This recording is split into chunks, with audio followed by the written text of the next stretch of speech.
Welcome back, Truth Seeker. It is Sunday, April 20th, 2025. Easter Sunday, as much of the Western world calls it. And with it being Easter and so many people being of the Christian faith, or at least at some point in their life being raised in the Christian faith, I thought it'd be an appropriate time to again talk about why we really all need to lose our religion. Dogma is holding the world back, it is dividing the people needlessly, it's having people not acknowledge the power they have, it's causing them to wait for mythical figures to come and save the day. And in this episode, we're going to take a look at the consequences, yet again, of mythology that people believe wholeheartedly in. So, big story this week in the international headlines. Of course, a good way to lose the audience in the U.S. is to talk about stories outside of the U.S., and this is something that needs to change about our society as well. People in the U.S. tend not to look at international news at all, and it's just, I don't even know how to put it. It's not right. International news matters, and especially in the sense we're going to talk about tonight, because really it is all connected. So, big story in the international world is that Muslim sheep herders, just before Easter, massacred a group of Christians. And when the news first broke, it was that they killed 17 Christians. Then it went to 40 Christians. Of course, there's a lot of 40 in the Bible. And then it arrived at a total death count of 56 Christians. If you listen to last week's broadcast, we closed out talking a bit about 56. And we're going to talk about it a whole lot more tonight because it's also Hitler's birthday anniversary.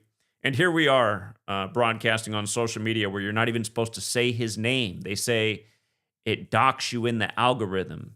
Your content's less likely to reach people for even uttering his name. This is how absurd the world is that we live in right now. But about the small mustache man, when I was in school, they would teach us that, well, I was going to say another word that you're also not allowed to say. The appropriate phrase or the allowed terminology is self-deleted.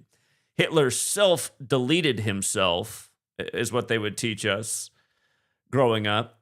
And they would also say, but his body was never found. And his self-deletion came 10 days after his 56th birthday.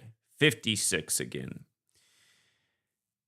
When I was a child in school, I would always ask my teacher if he killed himself, but his body was never found, how was that story verified? And my teachers always say, that's a good question. I don't know. I'd say, why are you teaching it to us then? Doesn't even make any sense. Of course, Hitler was, was a small mustache man.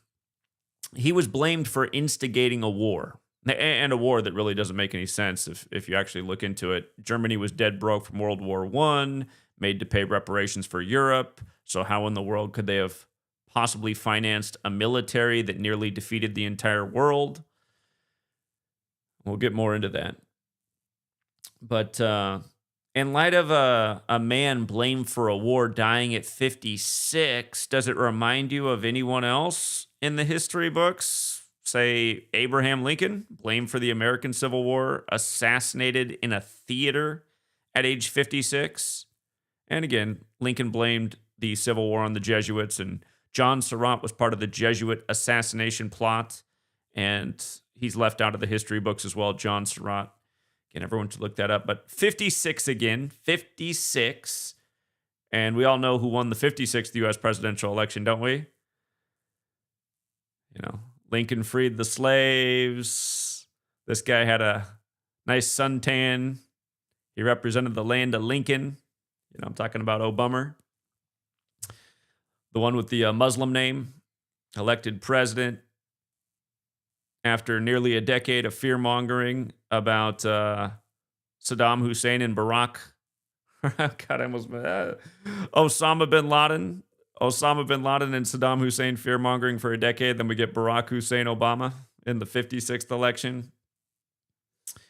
There's so many of these 56s, it's ridiculous. We're going to cover a bunch of them tonight and where this number gains its significance.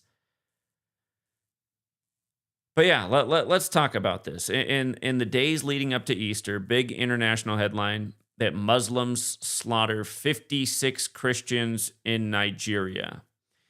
And the president told the story on Monday, April 14th. April 14th, the anniversary of Lincoln being shot at 56. The anniversary of the Titanic hitting the iceberg. Again, the Titanic was told about before it happened in the book Futility Wreck of the Titan, where the largest ship ever built hits an iceberg on its first sail from Europe to America and sinks. But anyway, the president of Nigeria tells the story of these evil Muslims who killed these innocent Christians, again, just days before Easter. What could be more provoking?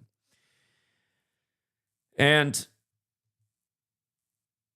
again, we're going to get to the bottom of this 56, but as we brought up last week, the practice of coding numbers into words, which comes from Kabbalah, which is Gematria. The word Pope equates to 56, and the calendar is named after the Pope. It was given to us by the Jesuit priest Christopher Clavius. The Jesuits served the Pope. They're considered the Pope's military order. That's why their leader's the superior general.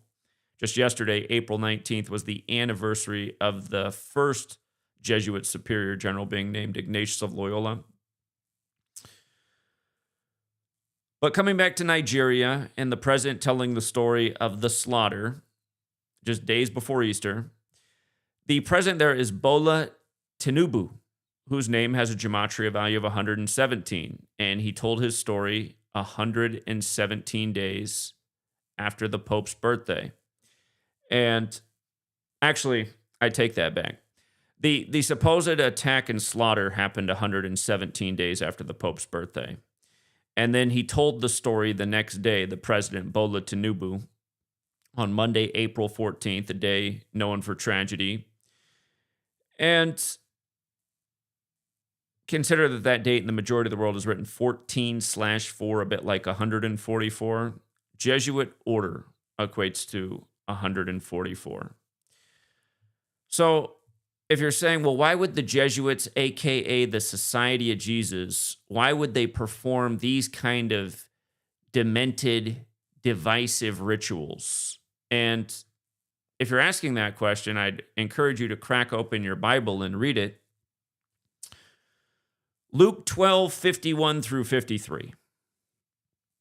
This is in the words of Jesus himself. And remember, that's not the original name, Yeshua. And you have to remember that this book was compiled in the time of Rome with fragments, mistranslations, etc., etc. But here is what remains, and here's how it reads today. So this is Luke 12:51 through 53. Do you think I came to bring peace on earth? No, I tell you, but division. From now on, there will be 5 in one family divided against each other, 3 against 2, and 2 against 3. They will be divided, father against son, and son against father, mother against daughter, and daughter against mother, mother-in-law against daughter-in-law, and daughter-in-law against mother-in-law. Right from the book. Right from the book. Also in Luke 14:26. If anyone comes to me and does not hate father and mother, wife and children, brothers and sisters, yes, even their own life, such a person cannot be my disciple. And a Christian would tell you that, language back then was a little bit different. Hate is not exactly meaning the same thing you would think of as hate today. It's more about if you do not prioritize Jesus above all things, then you cannot be his disciple. Your family is definitely secondary. And again, if somebody came up on the street, a stranger, and said these things to you, you might understand how he ended up at, in a cell and eventually on death row, which is what happens to people like this today. You go around, preaching evil, divisiveness. You come to bring the sword. You come to kill.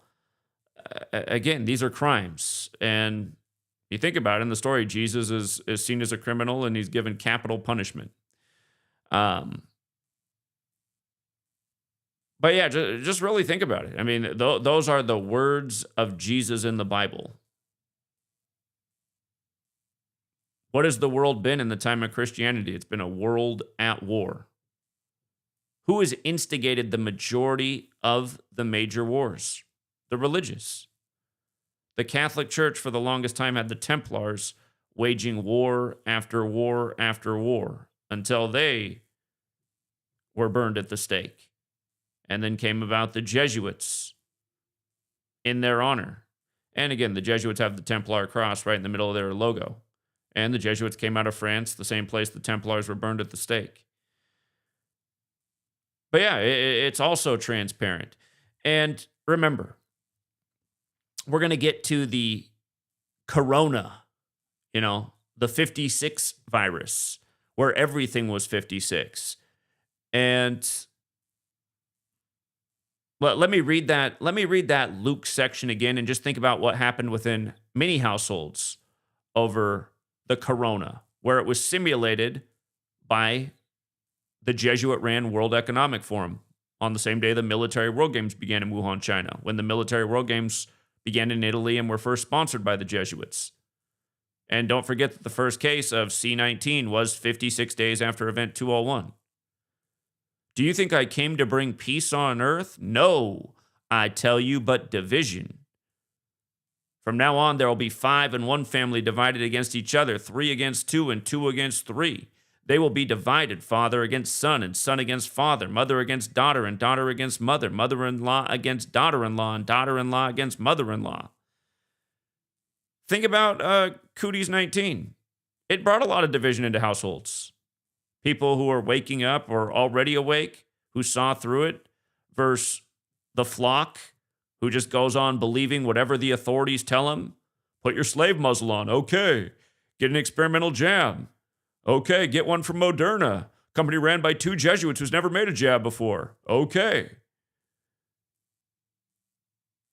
And then the wake people are like, what? I thought jabs take decades to research to make sure they're safe. A company that's never made one before, rushing one out in a matter of months? Wait a minute, I was watching the news tonight. Lester Holt says 99.9% survivable. What do I even need this for? I can't go to my job? Hold on, it was coined as seasonal flu in 1968? Lester Holt just said there's no cases of flu this year and they're all corona? Didn't he essentially just say they're not flu anymore? They're just the 1968 version of the flu?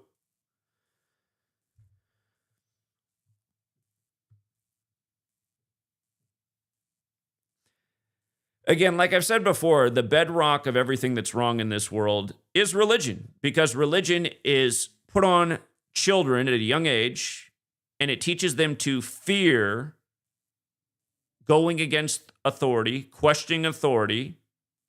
Again, when I was 12 years old, coming up in the Lutheran church, I got kicked out of confirmation for asking too many questions. I was seen as a disruption and distraction for asking questions, and all I asked ever were reasonable questions. And that's when I lost my religion. I said, you know what? These adults are full of it. They can't answer simple questions, just like my teacher at school can't tell me why Small Mustache Man, his body was never found, but they know he self-deleted himself.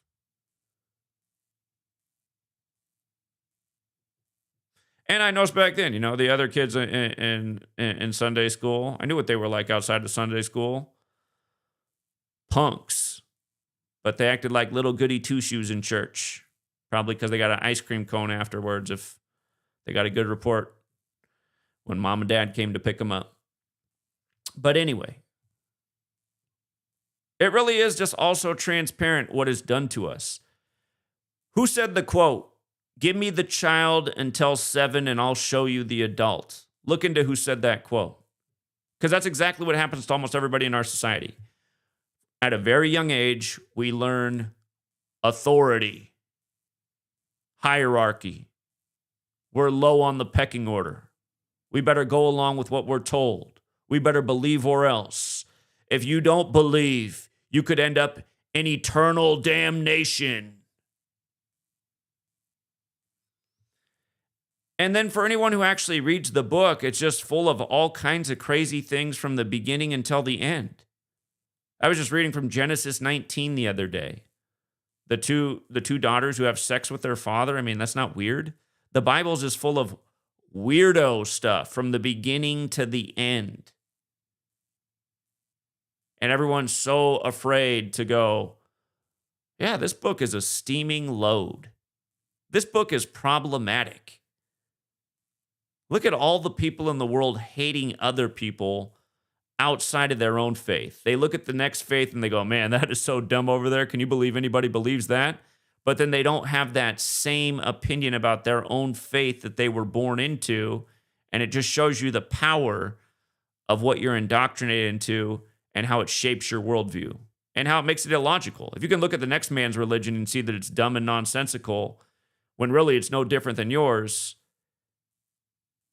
again, it just explains the whole problem right there. From the beginning, it starts forming illogical minds, biased minds, fearful minds. Really, what we should be doing in our young people is just teaching them good values, and it doesn't need any dogma. Everyone who makes this argument that without religion, how can you have morals? Easily. Natural law, for one. The golden rule, taught in every spirituality. Treat other people the way you want to be treated. If somebody treats you incorrectly and puts your life in danger, you have the right to defend yourself. Those two rules alone almost account for really all you need.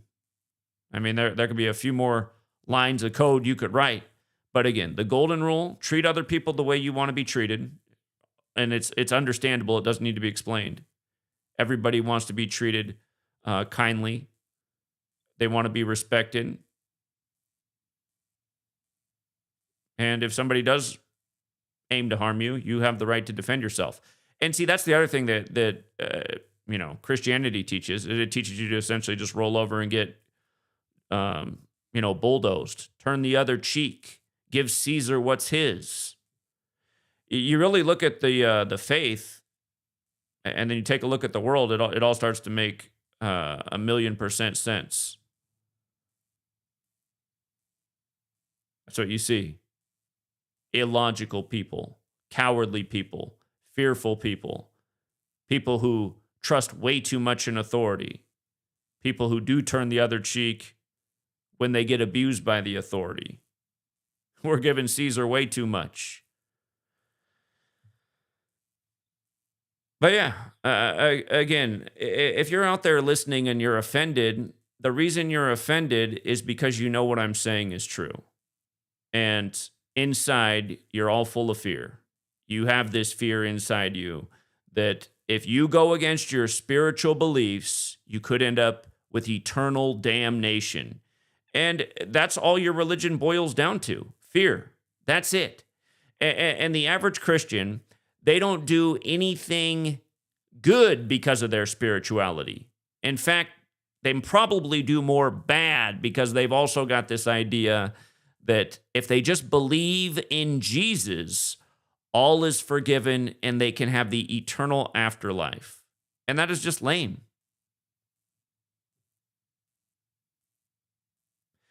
How is someone who's secular, who goes about, wanting to help others, actually helping others, making it a point to constantly help others, and they're not doing it for any kind of eternal afterlife. They're just doing it to make a better world because they know it's nice to help people when you can help them. How is that not a better spiritual and more meaningful existence than the person who goes around thinking, oh, yeah, I believe on the inside in Jesus, so I'm greater than everybody else, even though I'm a little devious, whatever. But I believe, and that's all I do. I just believe, and never lifts a finger for anyone else, never helps anybody else out. They just believe in this story inside. Again, I'm talking. I mean, this is over 90% of the Christian people that are out there. To believe in some story inside your head and do nothing positive for the world, and simply so you can get some eternal afterlife. It's just because that's the story you were told when you were a little kid. I mean, where isn't it pathetic?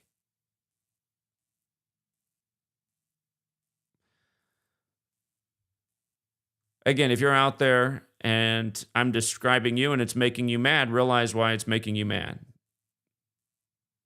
And then do something about it.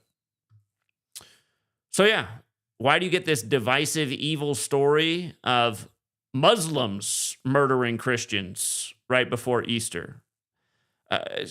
Again, it's just totally dishonest, too, because who's done the majority of murdering of the other religion when it comes to Christianity and Islam throughout history? I mean, it's not even funny. It's not even funny. It's the exact opposite. In fact, here we are in the U.S. We're considered to be a Christian nation. How many Christians right now are in some trailer with their joystick flying a drone, bombing some Muslim part of the world right now? Well, seriously. There's probably since I started this podcast, there's probably over 56 Muslims who've been killed by some Christian in a trailer with his joystick already. And it's not going to make the news because thanks to Trump and the last time he was in president, again, all these chumpers out there. Oh, no, there were no new wars under Trump in the First Amendment. Yeah, he escalated drone bombing to levels never before heard and also passed legislation so they don't have to report on it. And Trump claims to be a Christian. He also said his favorite verse in the Bible is from the Old Testament, which would make you think otherwise. But yeah, it's just so disingenuous. And I understand. My wife is from Burma. For people who don't know, Burma's now mostly referred to as Myanmar. They just had the terrible earthquake over there, but that country has the longest going civil war in the world. It's over 50 years now. The U.S. started taking refugees from that country in 2008, the same year they started taking refugees from Iraq and Afghanistan after we blew those places to smithereens. And by the way, if you've never read George Orwell, his first book that he wrote, Burmese Days, which created his political views on life and how he saw the problems with authority, it's very interesting. You should read that book, Burmese Days. The first number at the beginning of the book is 56. Orwell was a member of the Fabian Society. But yeah, Burma is the size of Texas, and the population is over 50 million, and it's split between three religions. European missionaries brought Christianity to Burma. Islam and Buddhism are also in that country, and all three religions war with each other. The civil war is fought. It's a three-way triangular war for over 50 years, just people killing each other over their religious beliefs. And again, why? I mean, why? To me, it's amazing that people cannot evolve past this religion thing. It really does. It boggles my mind. Because almost everybody is the same. They will look at the next person's religion and just gaff at it and say, oh, that is absolutely ridiculous. Are you kidding me? You believe in that? Obviously, that's not true. Oh, but my religion, mine? And honestly, from my life experience, Christians are the worst about it. And Christianity is the only religion that goes door to door selling their faith. But yeah, I've never had a Buddhist come to my door, or a Muslim come to my door, or any other faith. But I have had a lot of Christians, and all kinds of different sects of Christianity too. That's the thing. Christians can't even get along. All the different denominations that think they're better than the next denomination, or their interpretation of the Bible is the correct one and the other groups is not. And that should tell you all you need to know about the religion too. You don't even know exactly what any of the verses mean. And there's all these excuses and, oh, it's because it got lost in translation. And, oh, that actually means this now. And Greek, this idea couldn't be communicated in English, so it's written this way. Like, what are we doing? If God wanted everybody to have one true eternal message, like, why doesn't he just etch it in the sky? It's God. It's the creator. Why not just look up in the sky, break a limb in the sky? Oh, there it is every day. Undeniable. Look at that. God wrote out a new verse today in the sky.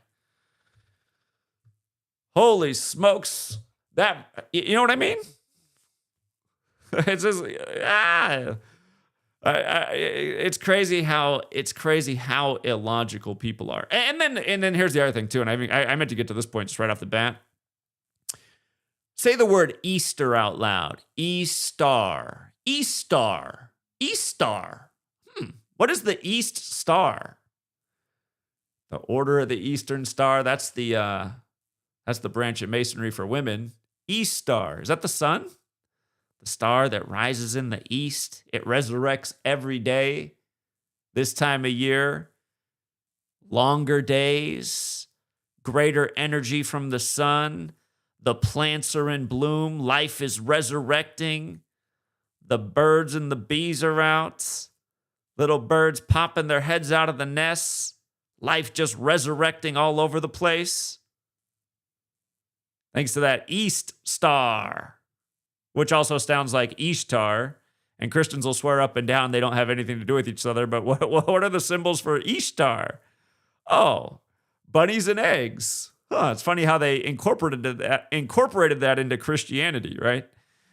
Bunnies and eggs. That's what's associated with the Mesopotamian female god Ishtar. But then nearly every Christian's, they got their little ones. Even my mom sent me an outfit for little Ruby.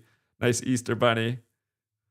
Sweet lady took some photos of her with the Easter bunny outfit on last week, and Mom called me this morning. She's like, can you take more photos of her in that Easter bunny outfit? I was like, what do you need more for? We already got her dressed today. Oh my goodness. No, it's just everything, man. Again, the Catholic Church, you guys, they gave us the calendar. They gave us the language. The Catholic Church began worshiping the sun. They called it Sol Invictus. They started worshiping on December 25th in 274 AD. Again, the Jesuit motto, Isus Hominum Salvator, equates to 274. IHS is the abbreviation, in the sun. Of course, run it in reverse, it equates to 266, like Pope Francis is the first Jesuit pope and the 266th in the history of the church. Again, like we talked about, this practice of coding numbers into words, it's so revealing. But yeah, in the year 320 AD, the Pope got the idea that they should start celebrating the son of God's birthday on 1225. The Pope first proposed it in 320. Council of Nicaea came in 325 AD. After the Council of Nicaea,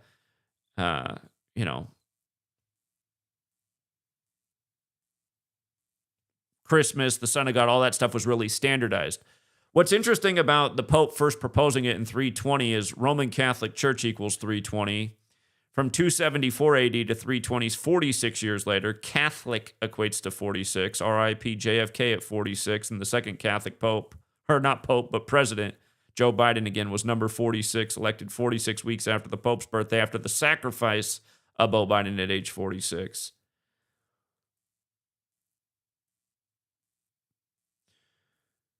But yeah, sun, the object in the sky, the male offspring. And of course, the Bible is very pro-male. Women are very secondary in the Bible. Yeah, again, it's just a very divisive text. It's a very dated text. It's a very hypocritical text. And it's also one that states plainly what its mission is. War, killing, death, famine, division, fear, fear, fear. These are major recurring themes in the Bible. I'm not sure this is what I want to believe in. I'm a bad person if I don't believe in this. I'm a bad person if I don't want to get down on my knees on Sunday and drink somebody's blood and eat their body and believe in all this. I feel like I'm the only thinking person. And again, more people really do need to find their courage and stop living in fear.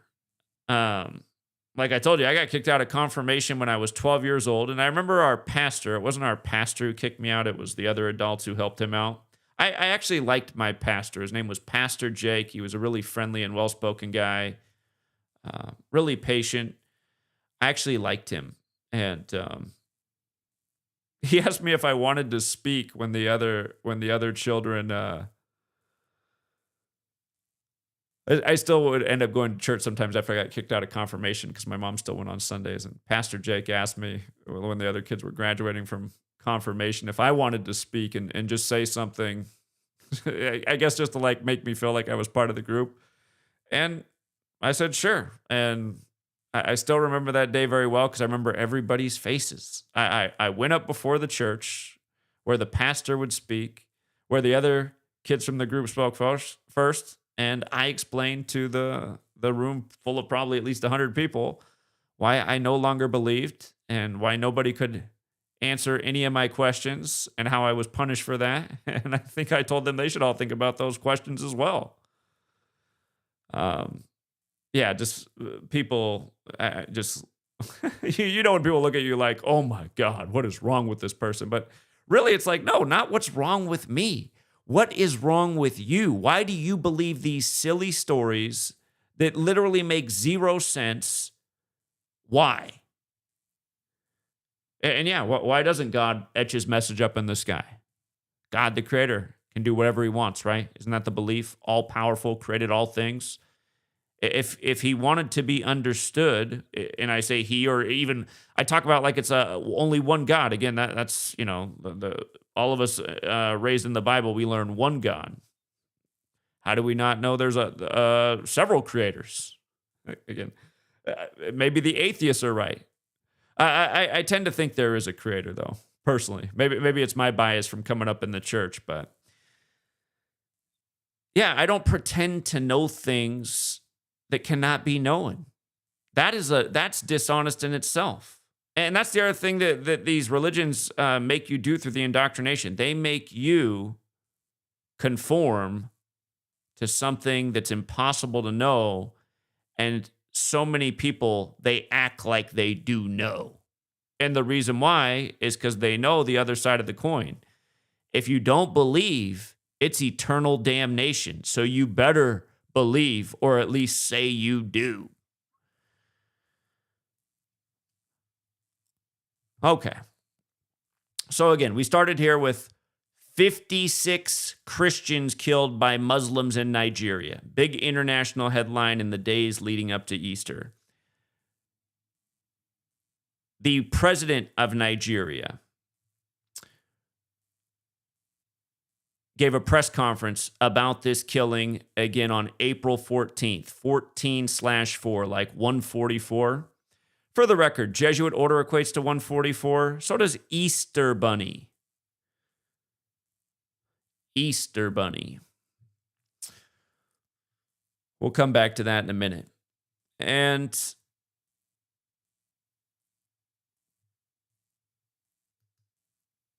with regards to the 56 theme, Easter this year fell on Hitler's birthday. Remember, Hitler supposedly died at age 56. His name in Gematria equates to 56.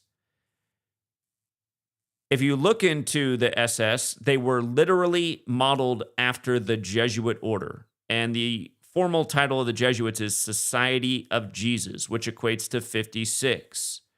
Remember, in the base ciphers of the English language, I learned about this in the 1926 book, The Secret Teachings of All Ages by Manly P. Hall. In the base ciphers, they are the alphabetic order. A is 1 up to Z is 26. The reverse alphabetic order, Z is 1 back to A is 26. And both orders with numerology applied. So every word will have 4 numerical values. The cipher that's considered the most pure is the alphabetic order with numerology applied. That's where Adolf Hitler equates to 56, just like Society of Jesus. Hitler supposedly offed himself 10 days after his 56th birthday.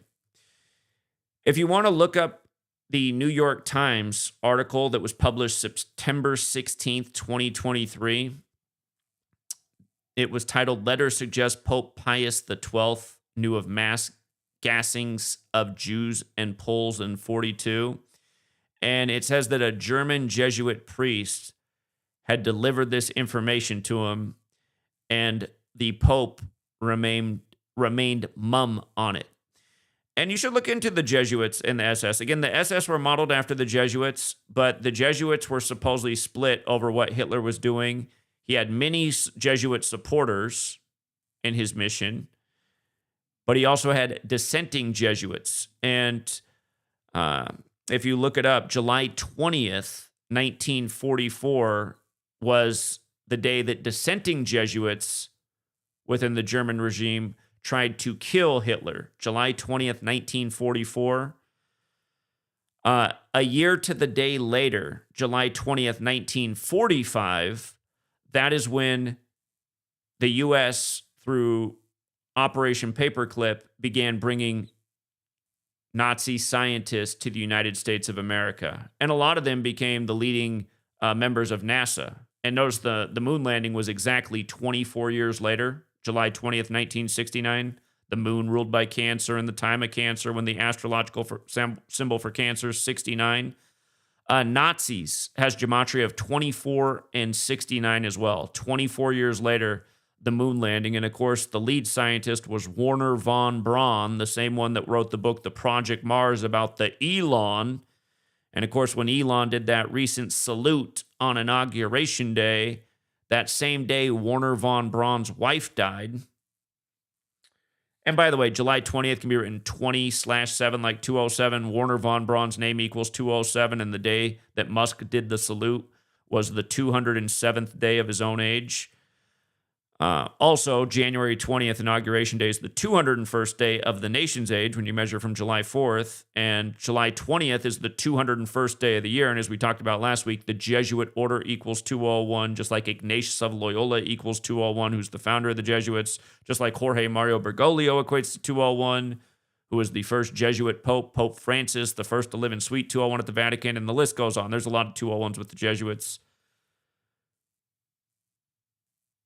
But yeah, just the way all these things fit together. That's why we started bringing the Jesuits to America on the 201st day of the year. The moon landing was on the 201st day of the year, and Neil Alden Armstrong also equates to 201. But yeah, you learn this little letter and number code. Everything starts to make sense. You start to see how the rituals are so perfectly constructed, and you start to understand why. Again, the Jesuits gave us the calendar and the language. The Jesuits took on the Templar tradition. The Templars brought Kabbalah back to the church after the Crusades. This whole thing of letters and numbers comes from Kabbalah. By the way, Jewish mysticism also equates to 201. One of the, paramount teachings within Jewish mysticism is Kabbalah. It is the paramount teaching, and Gematria is largely a Jewish practice. Remember, Jesus was from Judea. The woman who he didn't want to help out, she wasn't Jewish. He referred to her as a dog.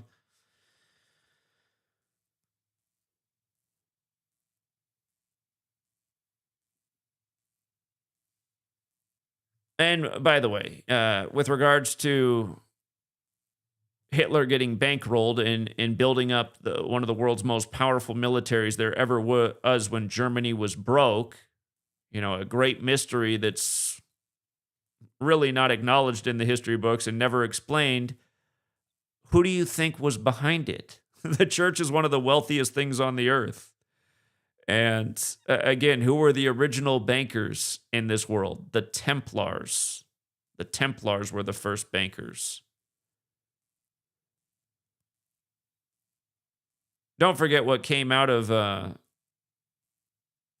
Adolf and all that was the state of Israel.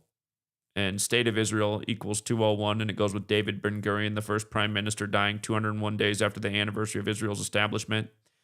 For the record, if you look up Adolf's birth certificate, you'll see that his birth certificate name is Adolphus Hitler, which equates to 201. And also, if you want to look into things that got the Germans really rolling and blaming things on the Jews, look into the Reichstag fire. It has a lot of parallels to 9/11. Off the top of my head, I cannot remember the name of the man who was blamed for the Reichstag fire, but if you look up his name and run the Gematria, you'll see that that man's name equates to 201. Just like how there were twin towers, 2 that became 0 before they became 1. And another prominent Jesuit motto is both into one. It's also the motto of Georgetown, the first Jesuit university in the U.S. The Society of Jesus. By the way, 9/11, the flights that hit the towers and the Pentagon, Flight 11 and 175 hit the World Trade Centers, and 77, again, hit the 77-foot tall Pentagon on the 77th meridian, 77 minutes after taking off. If you add 11 plus 175 plus 77, it adds up to 263, which is the 56th prime number. And here's something a little more personal for me. We did a cross-country trip from Seattle to New York. We hit all the major cities, driving across the interstate in the northern part of the country, all the major cities between Seattle and New York. We united the truth seekers, and we rallied at the base of the World Trade Center on September 11th, 2022. The whole trip was about raising awareness about this knowledge, what's going on in the world, how the Jesuits are pulling the strings, how when you learn what they're into and their symbolism, you can understand world events a lot more clearly. 263 days after September 11th, 2022, I didn't post a single thing on the YouTube channel that we set up for that. After that, those the last videos were, the last days of that trip. 263 days after September 11th, 2022, YouTube just deleted the entire channel, not a single strike on it, and I got the emails saying that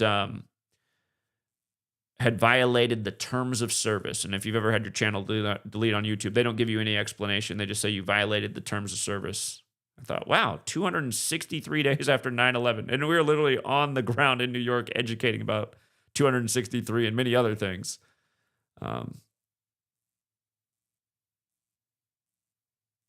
But yeah, these people are counting. And again, yours truly is definitely an enemy of these people. There's not a lot of people who've come along and exposed these people as clearly as yours truly has. And for doing it, been up against unprecedented censorship as well. 20-some YouTube channels deleted. And again, for the last 3 years, in total algorithm lockdown. But yeah, let's keep moving along and talking about other things that are buzzing. Other 56s in the news. Did you see the execution of Deshaun Leith on Martin Luther King Jr. Day? That in recent days, the body cam footage has been released, and you'd never believe it, but Deshaun Leith.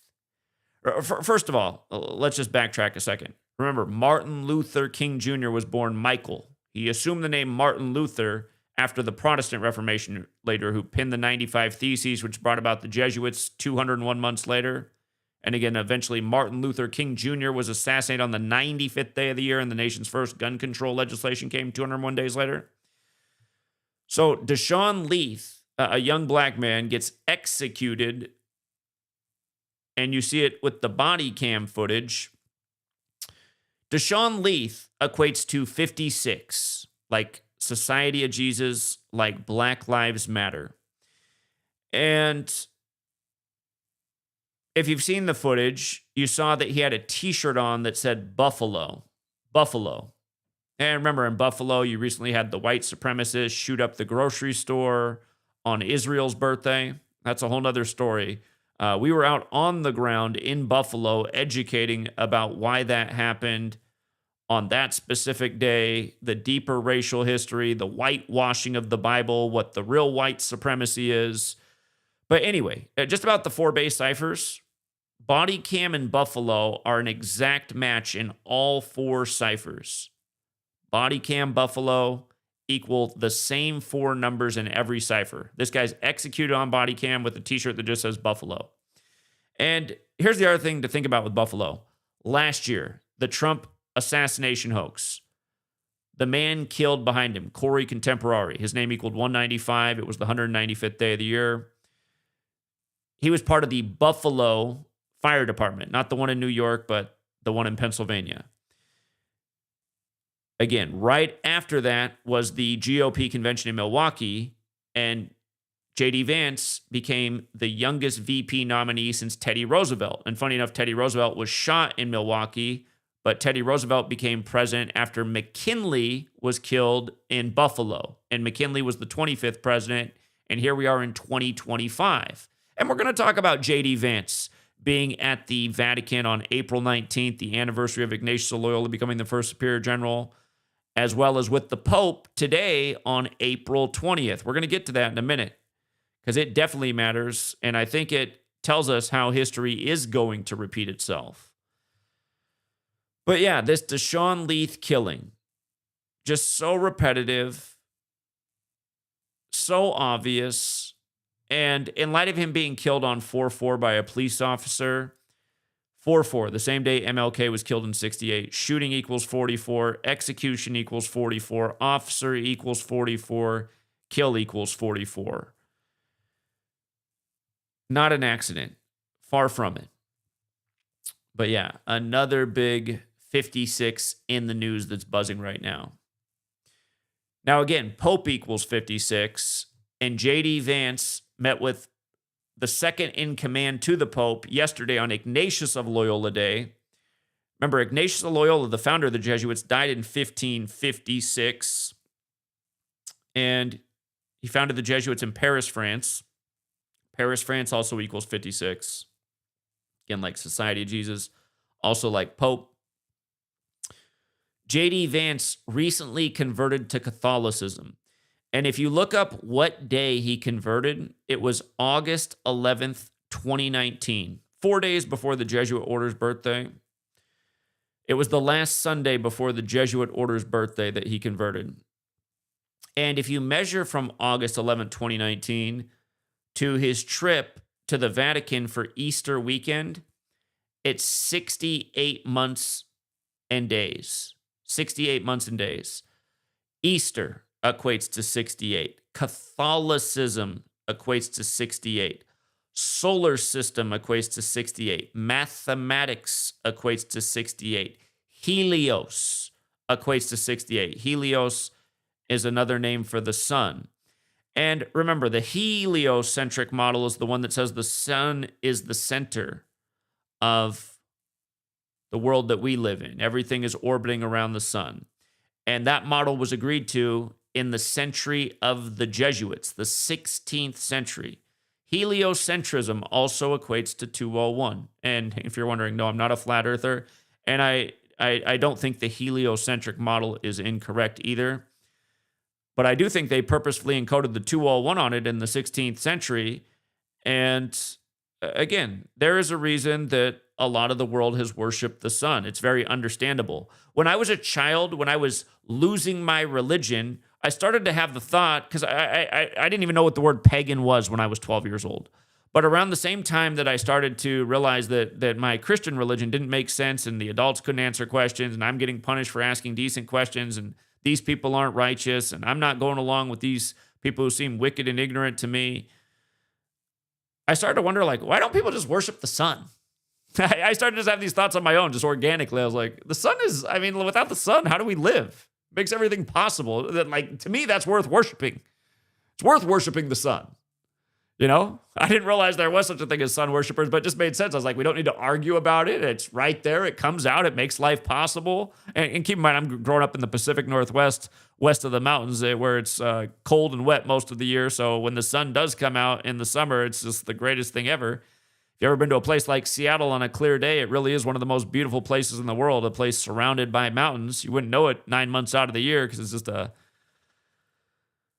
it's nothing but clouds and rain. But Yeah, I started having thoughts like, why can't we just worship something that's undeniable, the sun? So when people also demonize sun worshipers, yeah, I'm not sure that's right either. I can understand why people are worshiping the sun. But yeah, that is how the Catholic Church began, worshiping the sun.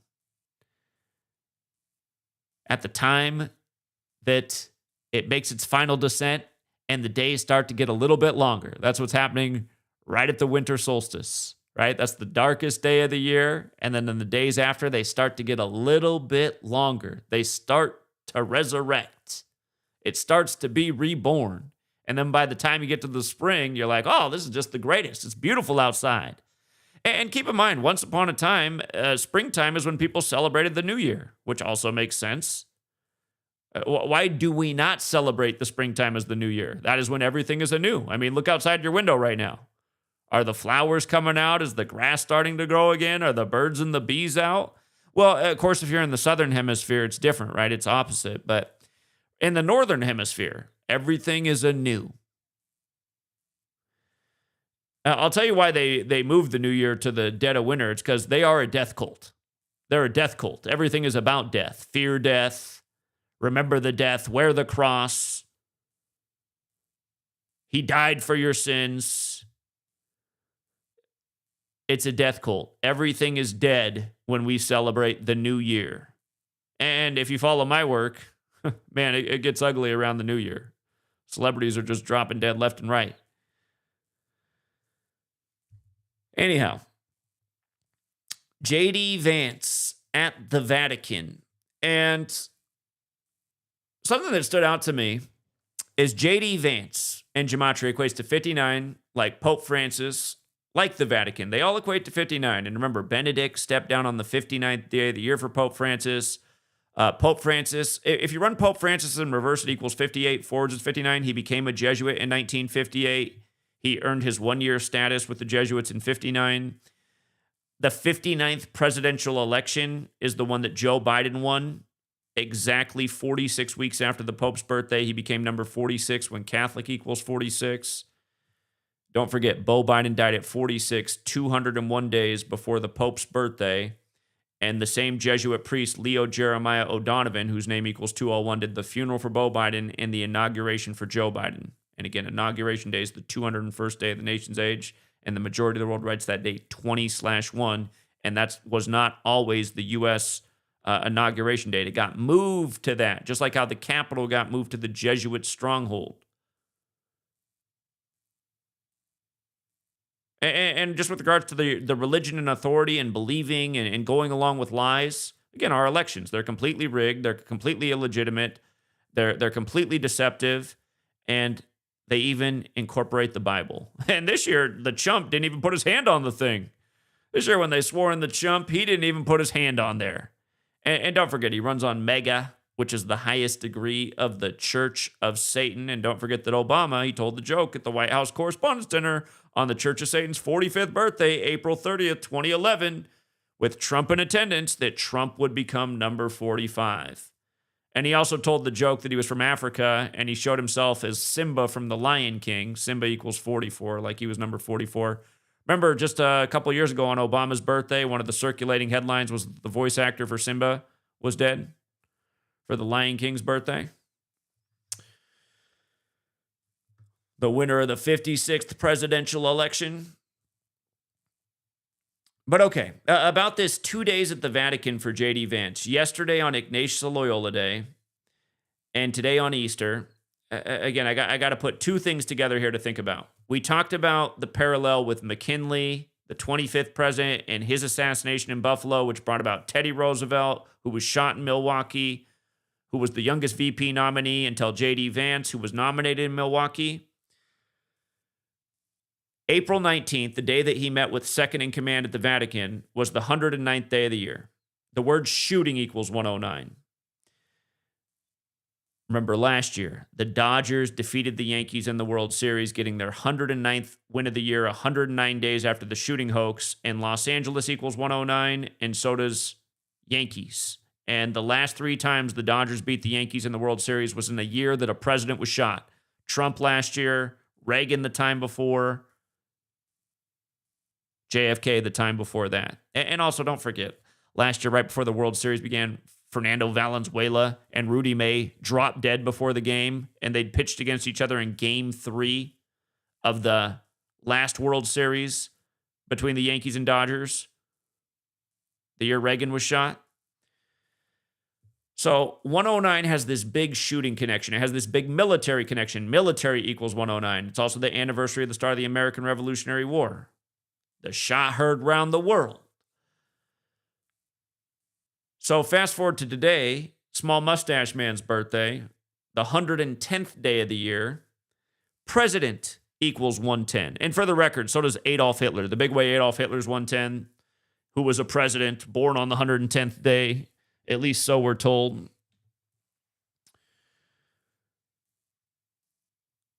But yeah, a part of me really does wonder if they're trying to tell us that J.D. Vance is a future president, and perhaps it'll come about the same way it did for Teddy Roosevelt. I'll remind people, there's something called the Illuminati card game. If you're not aware of this, look it up. It's a fact. It exists. You can buy it. There is a card on there with Donald Trump's face. The card says enough is enough, which translates in Gematria to 78, like how old Trump is right now. Remember, the word Jesuit equates to 78. Order out of chaos equates to 78. Wuhan coronavirus equates to 78. And that pandemic was declared 78 days after Fauci's birthday, who was Jesuit educated at Holy Cross. And his name equals 56, like the virus. We'll come back to that in a minute. Again, I hope I'm not overwhelming you, but these certain numbers are super redundant. 78 is also how many cards are in the tarot deck, and the top cards are Trump cards. Another card game, Illuminati cards, tarot cards. Trump running for office the first time around in the hit show was House of Cards. The president of that show was Francis Underwood, Pope Francis.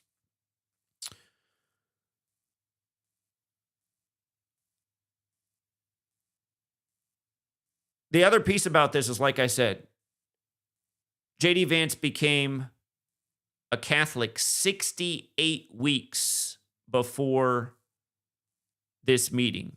68 weeks. No, excuse me, months. 68 months before this meeting at the Vatican. 68. And think about 1968. That was the year of assassinations. RFK, and now Jr. is part of Trump's administration, and MLK. And again, a lot of big things went down in 68. Just to remind you guys, fentanyl was approved by the feds in 68. Coronavirus was coined as seasonal flu. 911 was made the national emergency dialing code. World Trade Center construction began in New York. Timothy McVeigh was born. So was Muhammad Atta. And the list goes on. 68, the year of years. So one to think about with old JD there. Putin. Remember, on the 56th day of the year, the Pope traveled to Russia to plead with Putin to stop the war with Ukraine. This was back in 2022. Pope 56 on the 56th day of the year pleading with Putin. And remember, the war officially began February 24th, which is the day the Jesuits implemented the Gregorian calendar in history. So the war literally began on the anniversary of the start of the calendar by the Jesuits. And if you have forgotten, or you're new to my show, again, remember, the podcast might be new. This might be episode 2, but I've been here every day for nearly 12 years educating about this. Trying a little rebrand here to see if we can get the word out, because it does seem that big tech has squashed us into non-existence. The message has been too on point, so they got to make it seem like we're not even here. But as we're going to get to, man, you guys, I can hardly wait to get to it. That trailer I played for you last week where I said the Hollywood movie is quoting me at the beginning, what I did not realize is they're quoting me through the whole trailer. There's a soft voice playing through the entire trailer in the background. You have to listen carefully. It's literally verbatim the things I said over and over day after day during the time of the pandemic. We'll get right to where the 20-second mark where you can hear exactly how I would say it. Gematria is the ancient practice of coding numbers into words. It's all in the trailer. I'm just like, wow, they really took my words, and they had the actor just repeat it, and they played it through the entire background of the trailer. We're going to get to it.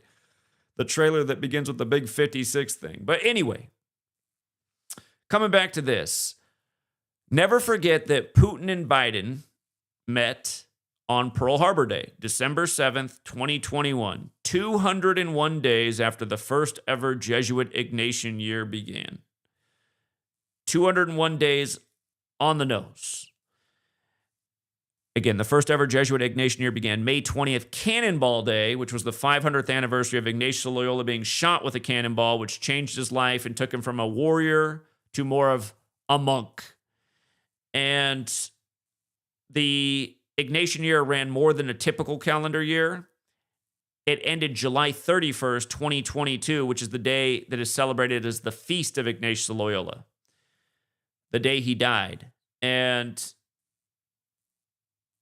you might recall the last day of the Ignatian year, Bill Russell died. He was Jesuit educated at University of San Francisco, made his name with the Boston Celtics. He died right after the Warriors beat the Celtics in the finals, dropping the Celtics to 17-5 all time when Golden State equals 175, and so does Pope Francis. You can go back and look at that NBA season, and you can see that was the 75th anniversary season. The Warriors improved to 7-5 in the finals, picking up their 75th road win all time in the postseason in Boston to close it out. But you can go back and look at that season. On the Pope's birthday, December 17th, the Warriors won in Boston and dropped Boston to 7-5 at home that year. The Warriors became 10-3 on the road, and they also won the deciding game of the finals with 103 points on the Ultimate Warriors birthday anniversary. Or maybe don't quote me, it might have been his death anniversary. It's either his birthday or death anniversary. The Ultimate Warrior, and Ultimate Warrior equals 103 like Jesuits. But anyway, when the war began in Russia-Ukraine, not long after Biden and Putin's meeting, it began in the Donbass region, which equates to 201. And since then, there's been a gazillion more 201 rituals with that war, including Biden signing off on $95 billion for Ukraine and Israel on the 201st day of the war in Israel. And of course, the war with Russia and Ukraine is in what used to be ancient Khazaria, which is where the people of Israel come from. All of these things are connected. Again, Catherine the Great, once the leader of Russia, is who preserved the Jesuit order in the time of their suppression, and she preserved the order with 201 Jesuit priests. So fast forward to now, what was the big headline for Easter weekend? Putin decides on an Easter ceasefire. And remember, when Tucker Carlson did the interview with him nearly a year ago with his Kabbalah bracelet on, Putin began with a 30-minute introduction of how the war goes back to the history of the Catholic Church and the Orthodox Church. He was saying it's that history that leads to today's war. Again, religion is the basis of the war. And it's hard to find a war where religion isn't the basis. So if you're the person out there who gets so mad when people speak against religion, again, I'd say why, but we know why, right? Because you believe that if you question your religion, you won't get the eternal afterlife. And because of your selfishness and your greed and your cowardice and all the people just like you, these needless wars will continue on, and people will needlessly be murdered and killed, and lives will be destroyed, all because you're so frightened to disbelieve what the authorities told you. And isn't it just like Cooties 19 too? Where the authorities said, if you don't believe us, you're a bad person, you're an evil person, you're killing other people, you're responsible for the death of grandmothers and grandfathers. Do you remember all this? It really was just all the same tactics. Authority and fear. Believe or else. Comply or else. And they used the Bible like a playbook too for the whole thing. My, oh my. But anyway, about this Easter Sunday truce for Putin, just for the record, Easter Sunday equals 44, like ceasefire, like military, like how the war began when Zelensky was 44. And remember, before Zelensky was president, he was an actor in Ukraine, and he was part of a show that was about an ordinary man becoming the president of Ukraine. He also did comedy bits. If you've never seen the footage of Zelensky naked playing the piano with his balls, look it up. That's how big of a goofball this guy is on the world stage. But yeah, the war did start when he was 44. It's a big-time military number, and it speaks to this weekend's ritual as well. It also speaks to Pete Hegseth, who equals 44, who was picked to be the head of the Pentagon on the Superior General's birthday, November 12th. Yeah, Jesuit-educated Trump picked 44-year-old Pete Hegseth, who sent off the accidental signal tweet 44 minutes after the hour. Yeah, look that up. It's all facts. But anyway, he's in the headlines too for apparently including his own family in the Yemen strike information before it happened. But yeah, that's also going on over the weekend. Just another 44 thing. And for the record, if you missed Vladimir Putin's Easter ceasefire, he announced it on Ignatius of Loyola Day, April 19th, reminding you that the Jesuits run the show. The Jesuits run the show. Have you ever noticed how similar Russia's flag is in the U.S. and a lot of these nations? The U.K., France. How many nations are flying the red, white, and blue? Even Thailand, where all the old guys who can't get any go to. If you're an old white guy that can't get any, just fly down to Thailand. Your dollars go far. You'll be drowned. Never mind, I'm not going to finish the sentence. That's where Trump would have to go if he wanted to grab him by the pussy if he wasn't born into that wealthy family. Well, when I go down to Thailand, they let me grab him by the pussy.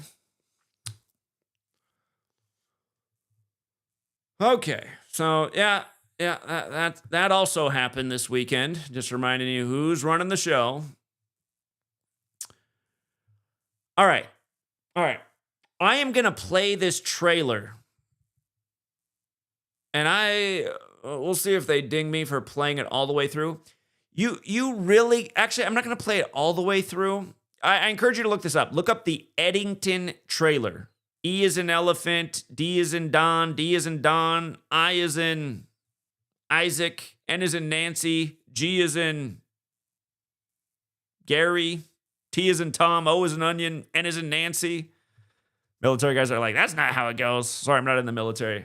Just for people out there who need it spelled out.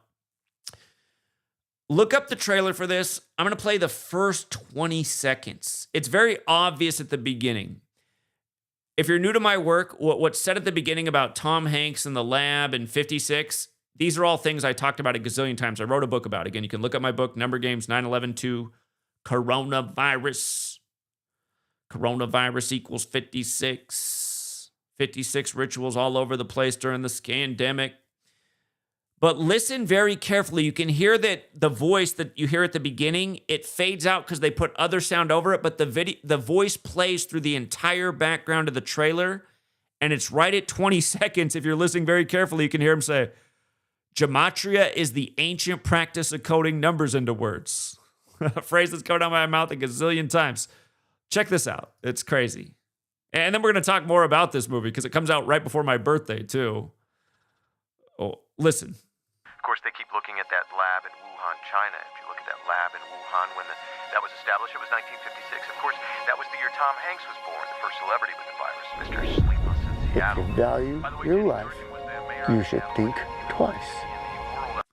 If you're listening, it said, by the way, Jenny Durkin was the 56th mayor of Seattle, and Lori Lightfoot, where the next virus was the 56th mayor of Chicago.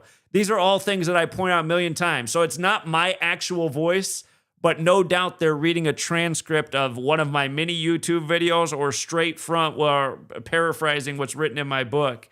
But this whole thing's going through. We're at the 15-second mark right now. And 5 seconds from now, you're going to hear Gematria. If you're listening, it's the background voice, faintly in the background. Gematria is the ancient practice of coding numbers into words. Because the people of Eddington like guns. Your pain is not a coincidence. You are not a coincidence. Could you hear that? If you cannot hear that, pull up this trailer yourself. It starts right at 20. It's from 20 to 23. And Gematria is the ancient practice of coding numbers into words. It's running behind the louder noise on top.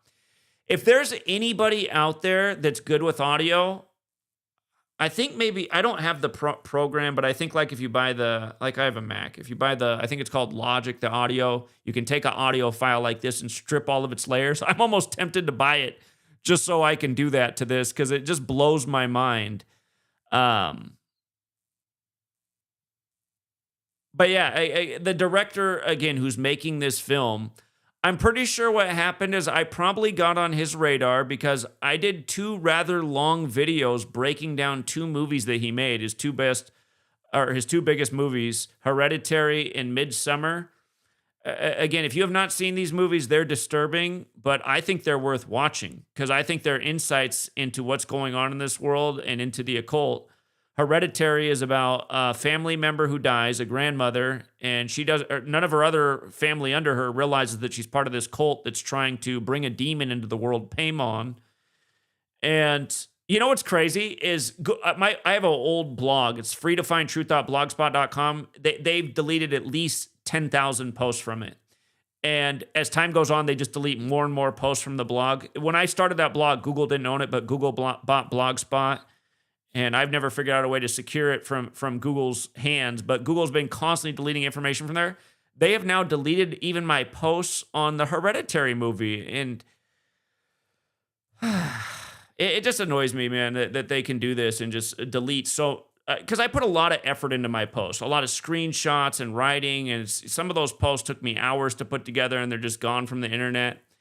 And not to mention, I've had 10,000 hours of work deleted from the internet by these people. But, at the time, years ago, I did long videos and blog posts on both of his movies, Hereditary and Midsummer. Again, Hereditary, about a woman trying to bring a demon into the world through this cult. By the way, the word cult equals 56. So does occultism. They both equal 56. And Midsummer is, again, a movie about... in the beginning, a college student invites some friends to travel with them to where their family hangs out in the summer for summer break. And what the students going along with the friend who gives out the invite, what they don't realize is that this family's not like other families and they sacrifice people. And that's actually why the student's also inviting these friends. He's actually become the friend of these people so that he can lure some sacrifices out to the, I guess the sacrificial grounds. But yeah, this director has made some really interesting movies. And now this Eddington, what it's about is it's set in the time of COVID. And I'm guessing the voice of the person who's saying something like me is the mayor of this fictional town in New Mexico, Eddington, because it says it's like the mayor creates a civil war situation within the town. So I haven't gone to a movie in a theater in a long time, but I think I've been baited into having to go see this one right when it comes out. It's going to come out 3 days before my birthday.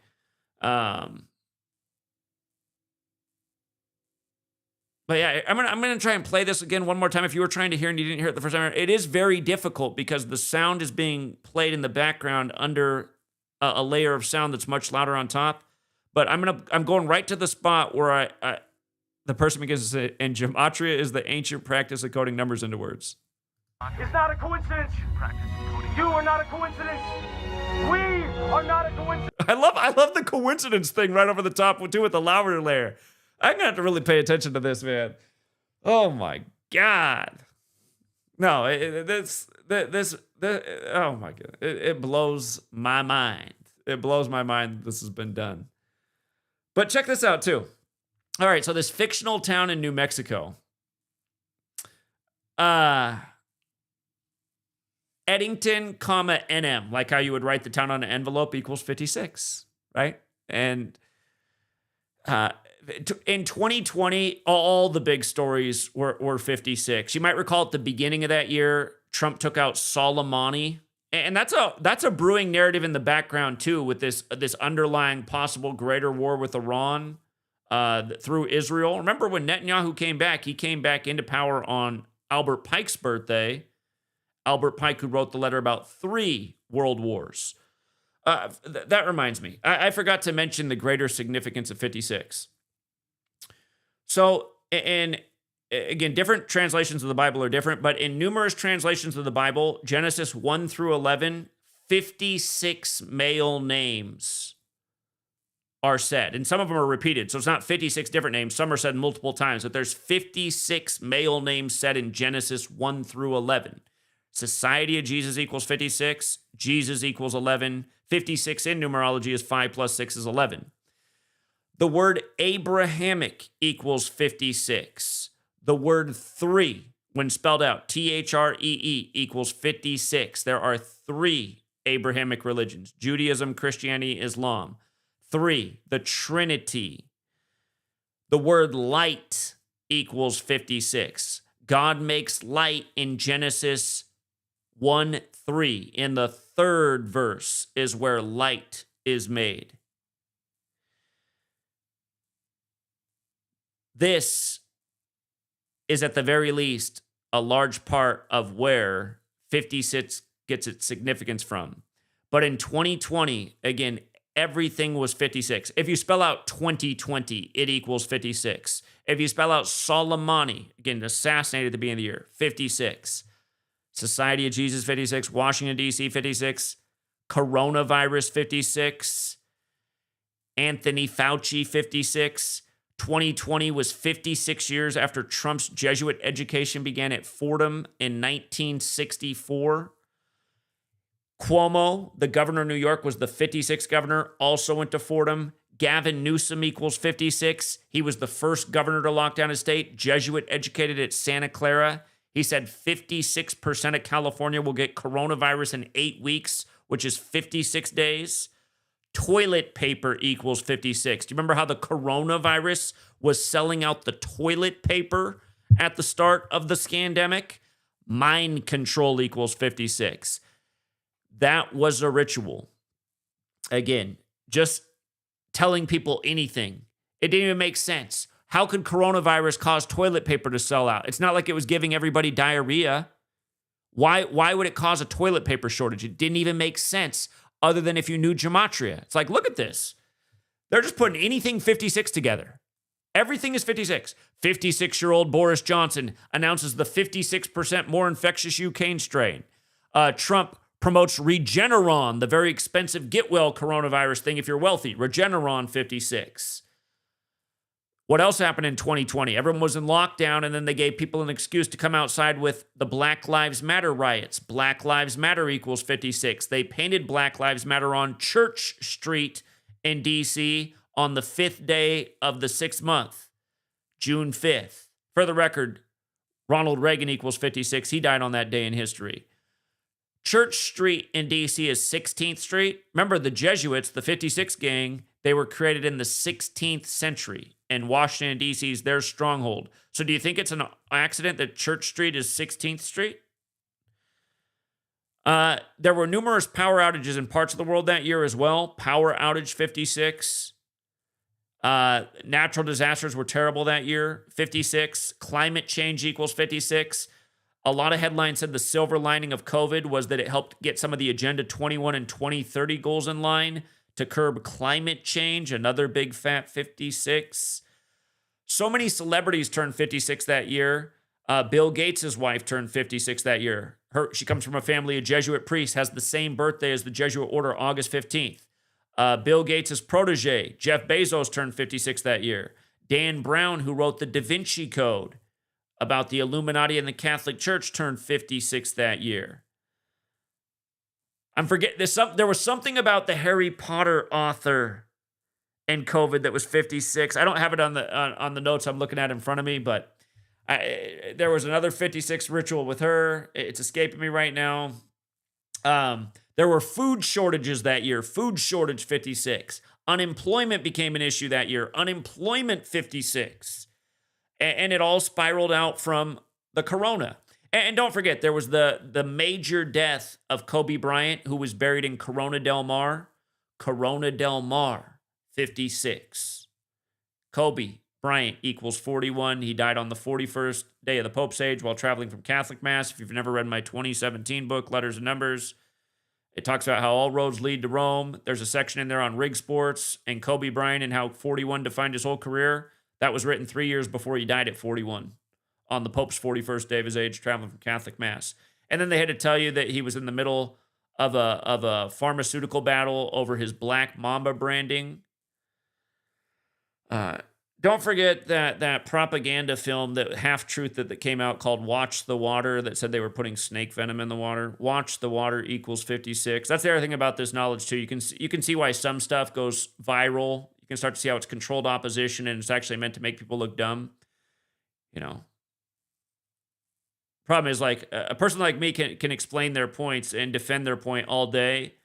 My work's not getting out there, right? So if people had this knowledge and were as competent with it as I am, they can define their points all day and defeat counter arguments. Again, watch me live debate people on the streets of America, because we've gone out on the streets of America and talked this knowledge and stopped people right in their tracks when they try to come up with the stereotypical and say, oh, coincidence or conspiracy theorist, tinfoil, all this.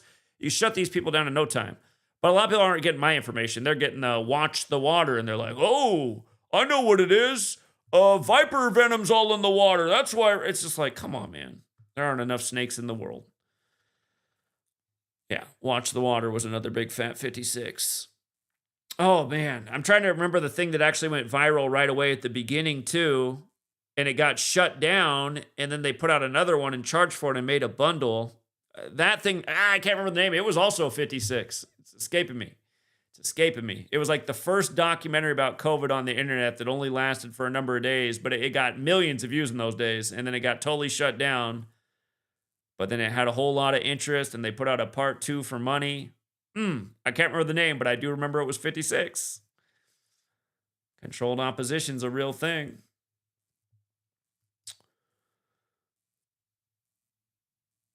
All right, so yeah, if you're new here, I just gave you a list of 56. It might have been enough to really make a light bulb go off, but I'm telling you, it was truly the short list, too. There's so many more 56s they did in the time of the scandemic. It was just one 56 after the next, after the next.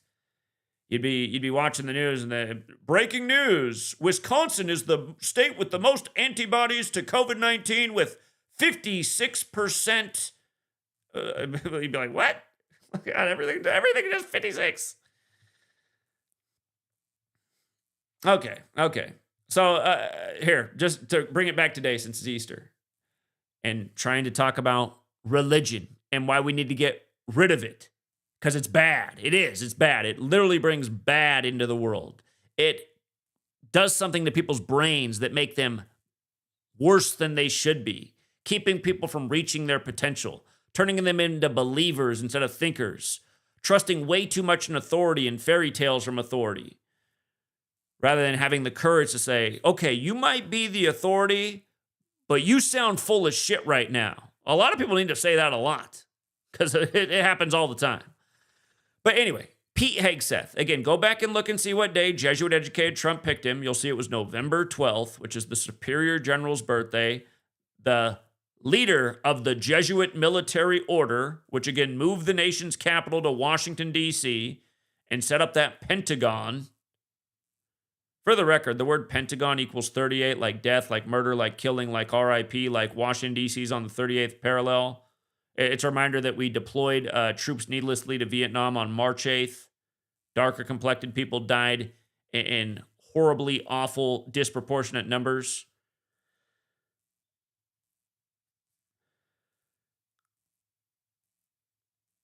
When Hegseth was sworn in, just barely, it was 38 days after the Pope's birthday. But anyway, here he is today on Easter, and now it's coming out that his message on Signal was also sent to his family. So, and remember, they created this picture that Hegseth's not a reliable human being.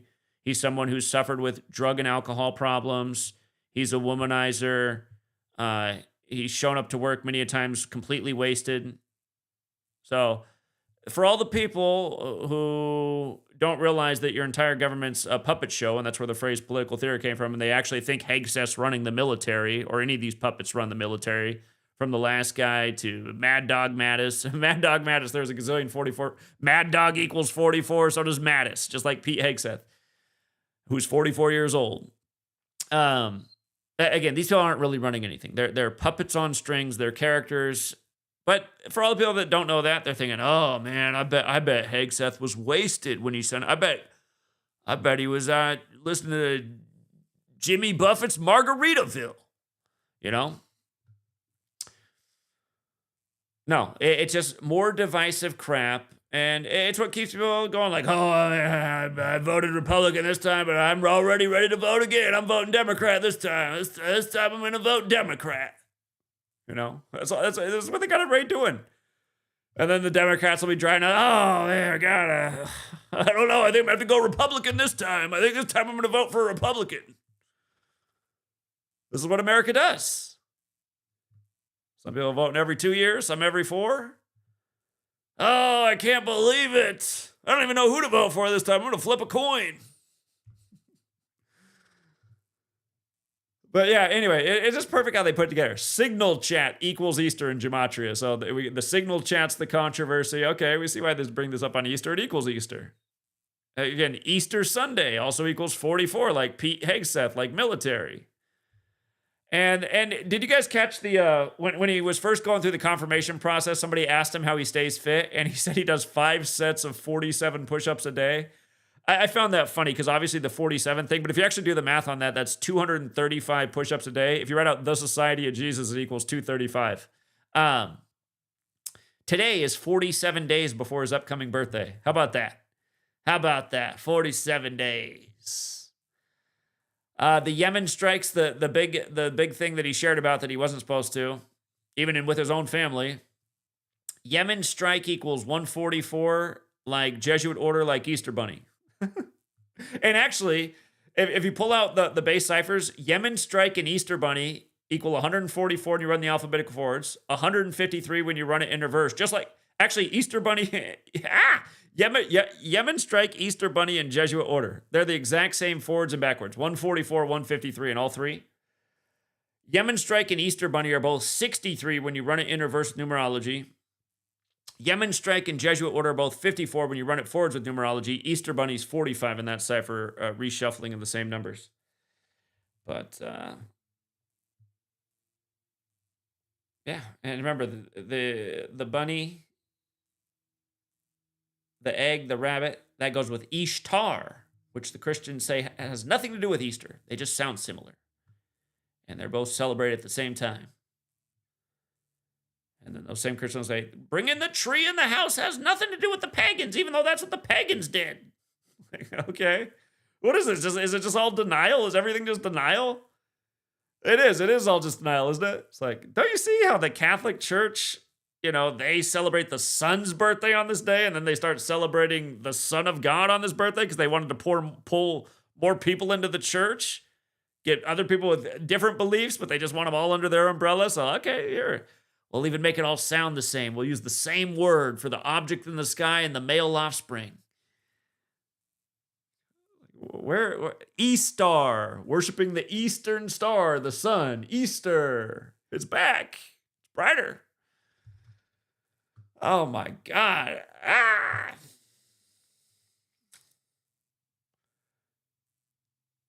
Okay, so anyway, there's that too. Do you guys remember, just a blast from the past, do you guys remember the Stevie Steve Facebook live killing on Easter? You remember this one, April 16th, 2017? This reminds me of, I thought I'd finally made it. I thought I was going to change the world. I thought the whole world was going to learn about Gematria on this day. The video I did on the Stevie Steve killing had over 500,000 views within, I want to say it wasn't even 2 hours. Not even 2 hours, 500,000 views. And it was the most quickly viral video I had ever had. And it just had tons of comments. It was really straightforward to explain. On Facebook Live, a 74-year-old darker, in our culture, we'd refer to it as a black man. Again, I tend to not like to call people black and white and all this, but again, just to be understood. A 74-year-old black man. Remember, in Revelation 1:14 through 16, you get the only description of Jesus. In the King James Version, his skin is described as burnt like brass, which would be blacker. His hair is also described as white like wool, A lot of say, well, the wool part's not matter. They're just trying to describe the color of the whiteness of it. It's like, okay, well, white like wool and burnt like brass. I'm picturing somebody a little more African looking here. Anyhow, 74-year-old man, right, on Easter. In the most simple cipher, Jesus equals 74, cross 74, Messiah 74, gospel 74, parables 74. And don't we love how Jesus was nice enough to speak in parables and riddles, and he even explains that he doesn't want to be understood? So God sends a son to earth to speak so that nobody can be understood and call non-Jewish women dogs. Where can I get down on my knees and worship this God right now? Oh, man. What have I been missing out on? Anyway. Wikipedia has been nice enough to, if you guys look up the Wikipedia, the Stevie Steve killing of Robert Lee Godwin Sr., Wikipedia has been nice enough to update that he was killed at 2:01 p.m. Yeah, I'm not even kidding. He was killed at 2:01 local time. And then what else it says is he was killed on East 93rd Street. That's cute, too, because crucifix equals 93, God's son equals 93, Nazareth equals 93. Science in 2012 said Jesus was crucified on April 3rd, which is the 93rd day of the year. The sun in the sky is said to be 93 million miles away on average. Both Robert and Cleveland, for the record, equal 33. The common belief that Jesus was crucified in 33. Robert Lee Godwin was born in 42, like the New Testament begins with the 42 generations to Jesus. New Testament equals 42, as does sin. It's like the 42 laws of Ma'at from Egypt. The first rule of the 42 laws of Ma'at is, I will not sin. Jesus died for your sins is the belief. There's even more to this killing of Robert Godwin, but yeah, the Facebook, or not Facebook, the Wikipedia update that he was killed at 2:01 p.m. You know what? Just in real time here, I'm going to see. I'm gonna search Robert Lee Godwin Jr., or not Jr., Senior, Easter killing, 2:01 p.m. I'm going to see if any news publication said he died at 2:01 other than Wikipedia. Hold on. Did CNN report it this way? Oh, wow.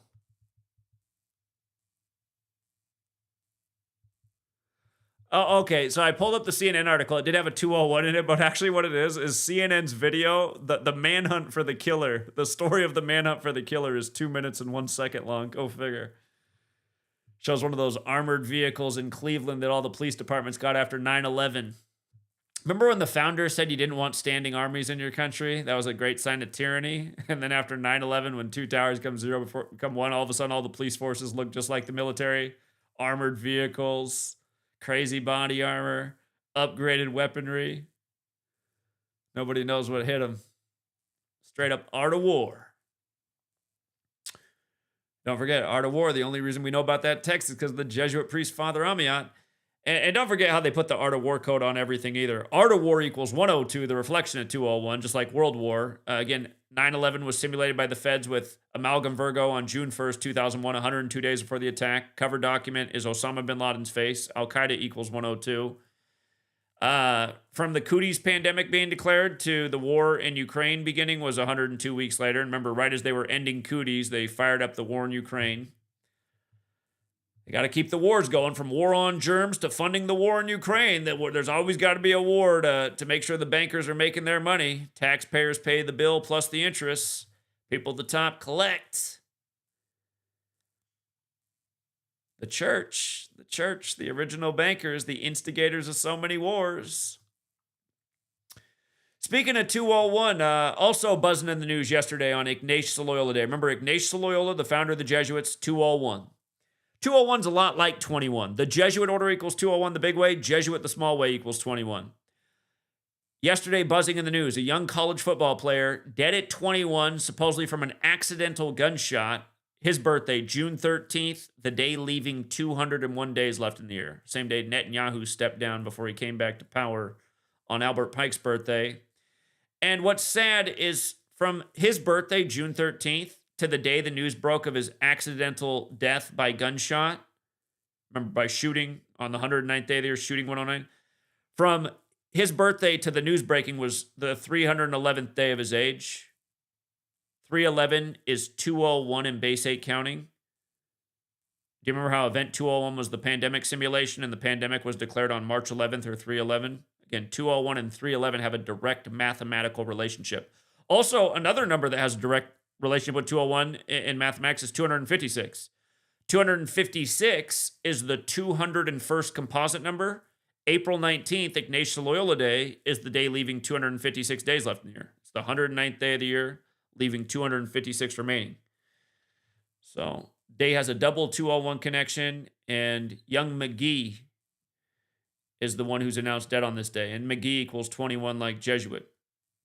He died 44 weeks and days after his birthday as well, shooting 44, shooting also 109 to go with the 109th day of the year. In back-to-back weeks, young, darker complected football players from college football are dead right before the NFL draft. You pay attention, this goes on every year, like clockwork. And just wait as the football season approaches, college and NFL, there'll be numerous more young, darker complected men that die. College and pro. Guaranteed. And I hate to say that. It's not like I want to see it happen. It happens every year without fail. Clockwork. Every year.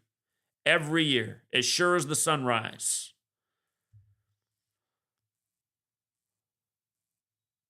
Yeah, it's sick.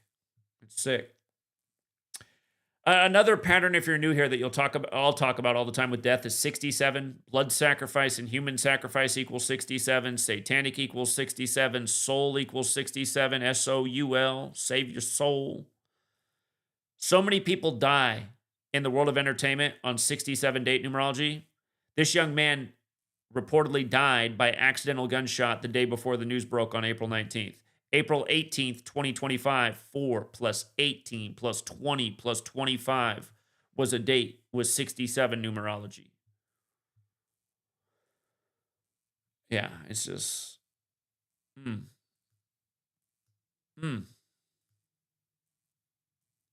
Here, just to read that description of Jesus, since this was also right before Easter, time to remember the resurrection. Revelation 1:14 through 15. And his head and his hairs were white like wool, as white as snow, and his eyes were as a flame of fire, and his feet like unto fine brass, as if they burned in a furnace, and his voice is the sound of many waters.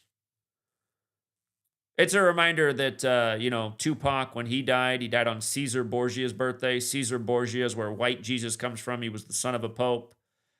Machiavelli wrote The Prince based on Caesar Borgia. After Tupac died, 53 days later, they put out the Machiavelli album, a play on Machiavelli. And they put it out on Remember the 5th of November, the day in history that the Jesuits tried to blow up King James. And then years later, in 2016, when Prince died, on May 3rd, the real Machiavelli's birthday, just after Prince's death on April 21st,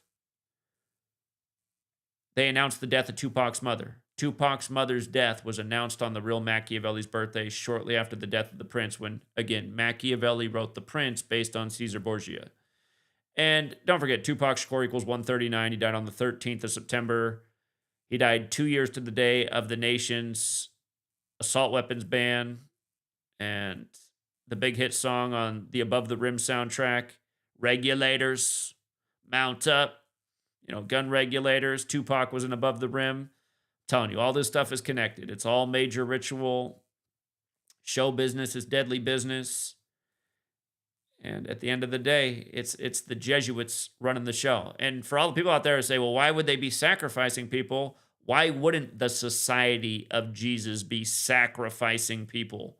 Isn't the whole religion about how God sacrificed his son? A man with dark skin and hair like wool? It'll start to make sense when you see all these young black celebrities dying left and right every other week once your eyes are open. Yeah, it'll make perfect sense. And you know what's sad is, I remember when I went out to Buffalo to explain why there was a white supremacist shooting up a black grocery store on Israel's 74th birthday when white supremacist equals 74 like Jewish.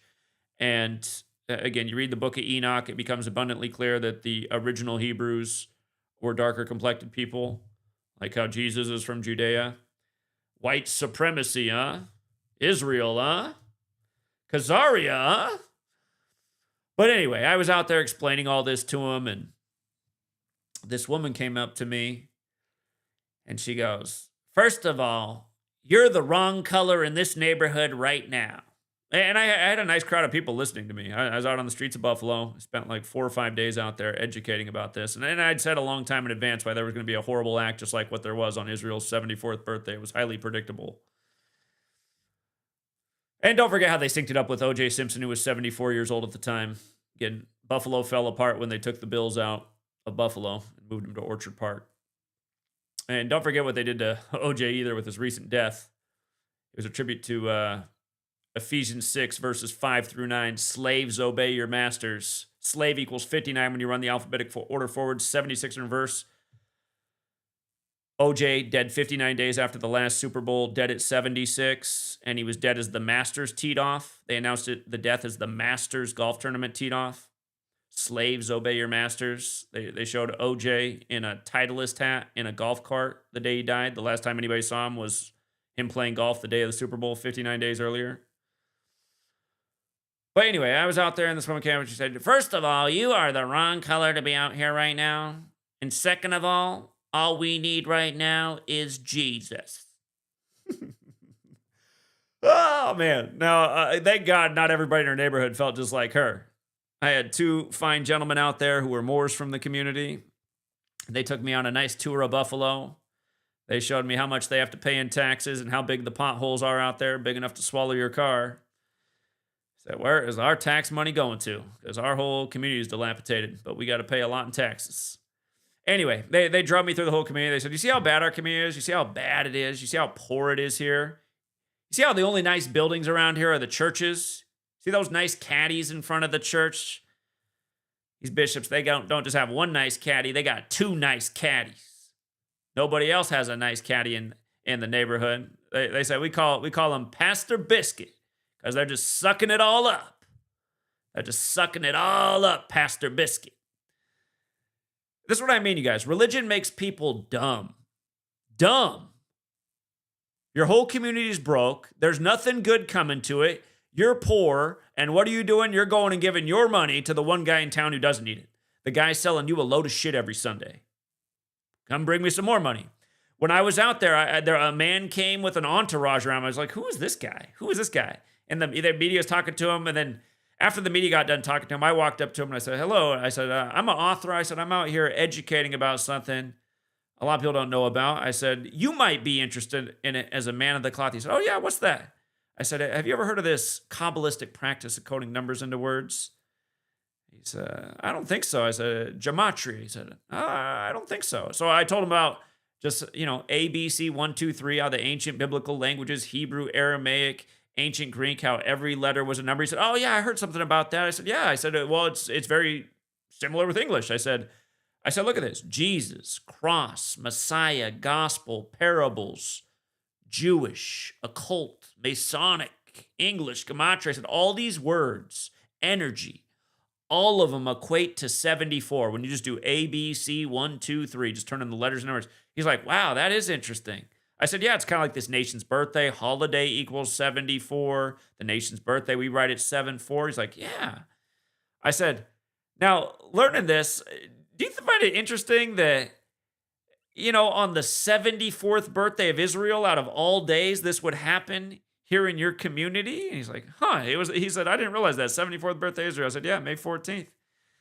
And then I showed him how white supremacist equaled 74. I said, he was a darker complected man. I said, "Have you ever heard the idea, like the Hebrew Israelites are all over the neighborhood too?" I said, "Have you heard the idea, like what they're saying about, the actual people from the Old Testament looking more like you?" He's like, yeah. He's like, I hear that. I said, "Do you ever talk to the people in your church about these things?" He's like, "Oh, no, that's something I can't do." And I was like, See what I mean? You just got to toe the line, right? Because see, he's made it. He's made it in the religious game. He had a very nice suit on, nice shoes, entourage. I don't know. He was one of the pastor biscuits in the neighborhood for sure. He looked like the wealthiest guy I saw in the neighborhood the whole time. And again, he was interested in what I said, but then when I asked if he would ever share this with his community, oh no, I'm not giving. Do you look at me? I'm giving up. I mean, you guys, religion's trash, okay? And the only people who are into it, and I see, there's people that say things a lot nicer than I do, but I'm sorry, man. If you are into religion, you're just dumb, and you're choosing to be dumb, okay? Sometimes you got to hear the harsh truth. I'm not saying you're permanently dumb, but if you're religious in 2025 and you're still choosing to hang on to this bullshit, you are choosing to be dumb, okay? Point blank, period. These religions are total bullshit. They're totally problematic. They're helping people not reach their pinnacle. They're helping people get rid of their own power. They're waiting on mythology to come save them, which is never going to happen. They're allowing these religious tyrants to keep us divided. Look at all the dummies that think Mr. Mega Church of Satan was sent back by God. I mean, it just defines exactly what religion does. It blinds people to the obvious. They can't even decipher Sunday and sun worship and why the Sabbath day was moved to it, or Easter, as they say the word every year. It's Easter. Yeah, the Easter. What rises in the east? And again, I'm not even mad at sun worship. It's just these people don't even see what's being done. They are believing in some mythology given to them to captivate their minds. And ultimately serve the interests of something that doesn't serve their interests. It only uses and abuses them. All right. Just other things buzzing today. Family loses acquired daughter to Columbine shooting 26 years later. Did you guys see this? That this is in the news, and they added one more death tally to Columbine that just happened. They're adding one more official death to Columbine from a death that just happened. And again, they're only doing this so they can put this back in front of your face. And I'll remind people, when Columbine happened, carried out supposedly by Eric Harris and Dylan Klebold, CNN did a story about how they journaled that they wanted to hijack planes and fly them into skyscrapers in New York City. Look at their birthdays. One of their birthdays is April 9th, like gun control equals 49. And the other one's birthday is September 11th. Oh, that's weird. They supposedly wanted to hijack planes and fly them into skyscrapers in New York, and one of their birthdays was 9/11, and it happened shortly before 9/11. Again, it happened April 20th, 1999. I was in high school. We had to start wearing name badges. And then I had my security guard, this fat guy named Steve. He'd go, "Hey, Hubbard! Hey, Hubbard! Where's your name badge?" It's like, God, how dumb is this guy? The hell do I need to wear a name badge for when you're calling out, "Hey, Hubbard! Hey, Hubbard! Where's your name badge, Hubbard?" God. Save me from the stupid land. Been saying that over and over. But anyway, this story is comical. So this woman who was connected to the shooting who survived, she self-deleted herself. And they're saying it's from the trauma from Columbine. So now they've counted her death, which just happened, as an official Columbine death. They're saying she took her own life at age 43. Keep in mind, Colorado equals 43. 43 is the 14th prime number. She is now the official 14th death of the Columbine mass shooting in 2025. And, well, this is in the news, but they're saying, okay, so this is in the news right now. CNN's covering this story. Other media syndicating it. CNN's been running this story. If you've been watching CNN today, trust me, I hate watching all of these channels, but I only do it to inform the populace of the way we're getting played. She reportedly took her own life earlier this year on February 16th. That's the 47th day of the year. SUICIDE equals 47. And they're saying that's what she did. But they're saying she's now an official death of Columbine, statistically. And that's why there's that book, How to Lie with Statistics. And don't forget, when Cooties 19 was underway, they took a picture of Bill Gates with a stack of books, and the one right on top was How to Lie with Statistics. I was like, God, I hate these people, man. I hate these people. Whoo!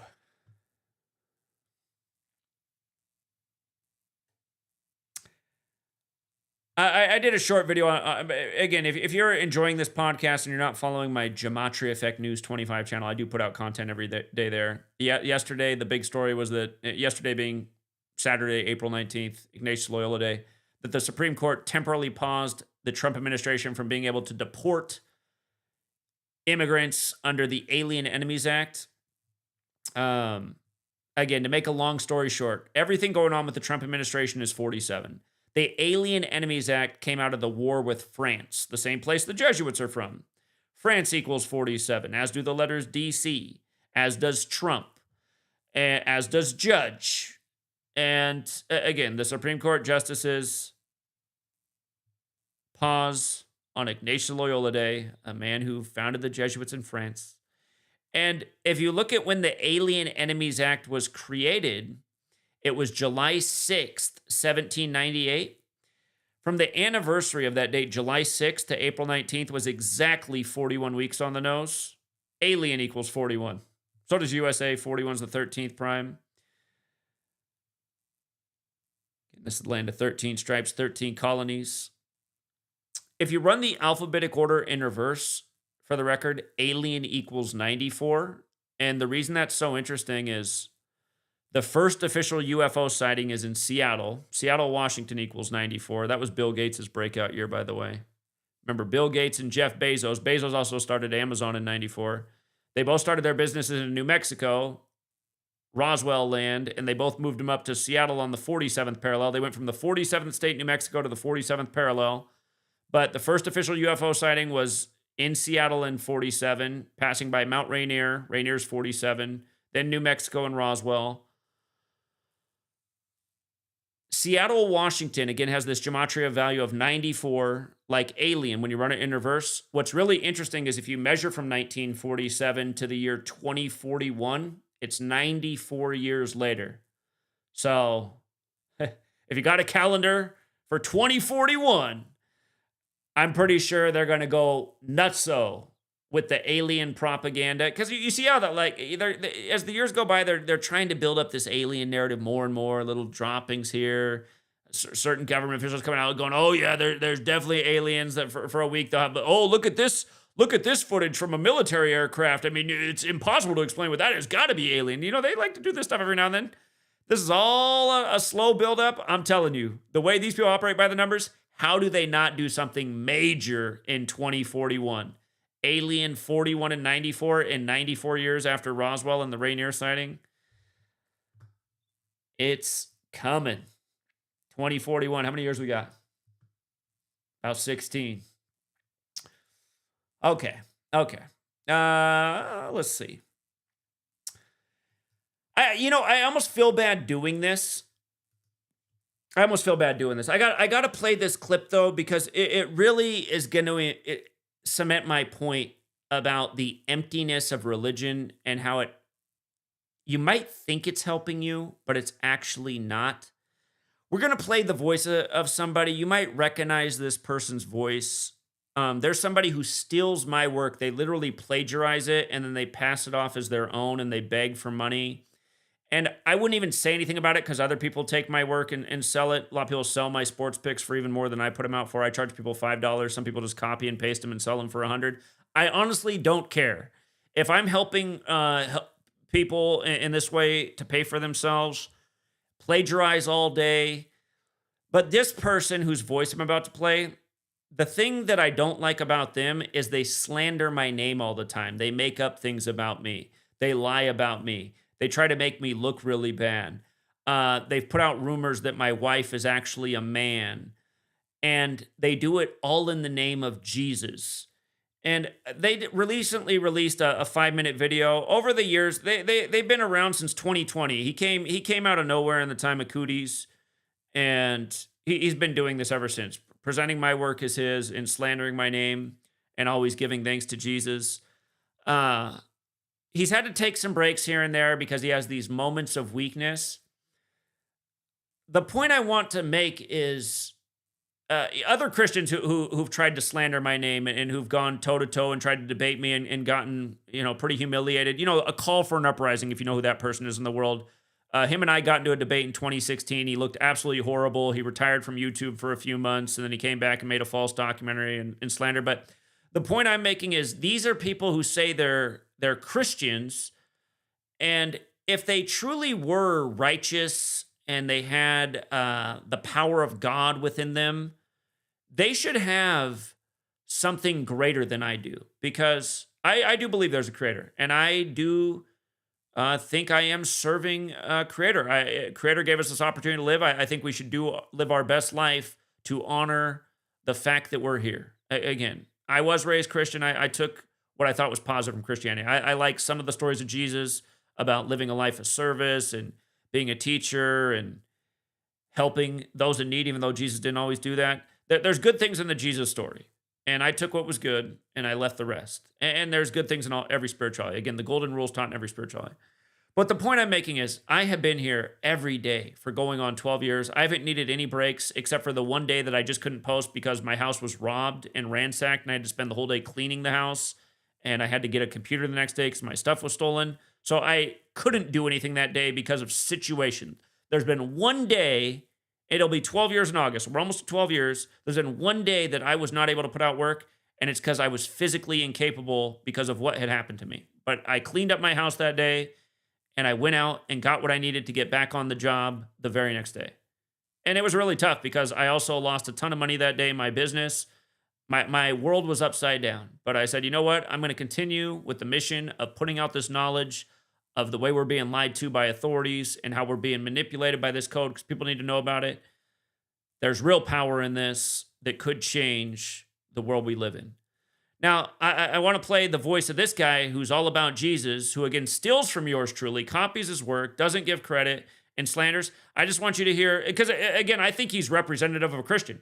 Keep in mind, when my house got robbed, it was because I helped out my Christian neighbor who was 20 years older than me, who was down on his luck. He knew I was doing well at the time.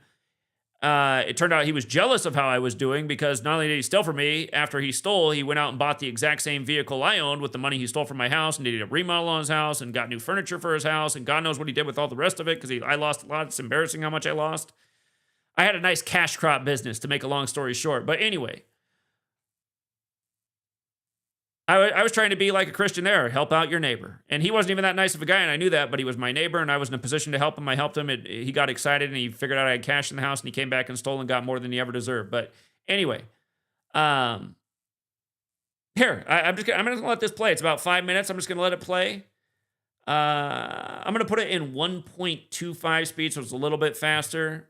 But I just want you to hear this supposed man full of Christ and what's going on in his life. And actually, I also want to point out that he is going to bring up that he has had some tragedies in his life. His father did pass away last year, and he did make a video at the time kind of like demeaning his dad when he died, about how he didn't really know his dad because he was hardly ever part of his life. He was in jail for most of his life. He was a drug addict. He was mostly raised by his mom. But when his dad died, he didn't say anything nice about his dad. I was like, God, he dissed his dad after he died, but I guess they didn't have much of a relationship. But now it's funny. Now he's making it seem like it's the reason that his life's falling apart here. So I'm like, oh, what's the real story here? You'll see how he gets to the grift at the end and he begs for money. I just want you to hear the weakness. That's what I want you to hear. The weakness of this man. And I don't do it to be mean. I do it to make a point. There's so many nasty, fake, fraudulent Christians.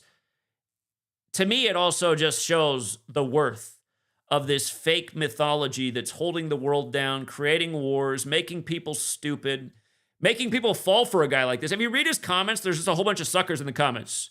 They're like, Joseph, you're a real legend for the things you've discovered. He hasn't discovered anything. All he does is plagiarize my work. Never made a single discovery in his life. He just copies what I say word for word. They don't know my work, though, other than the slanders he puts out. So, again, this is the thing about cults, too. You'll start worshiping other people within the cult who don't deserve to be worshiped. This is a bad human being. And here he is. Let's hear how weak he is. Hey guys, welcome back. It's Joseph. Quick and simple gospel. Yeshua, Jesus, came to this earth, lived a perfect 33 years, was crucified on a cross for our sins, buried in a tomb for 3 days, and rose from the grave on a third day, We are safe through faith in Christ alone and by no other name. Amen.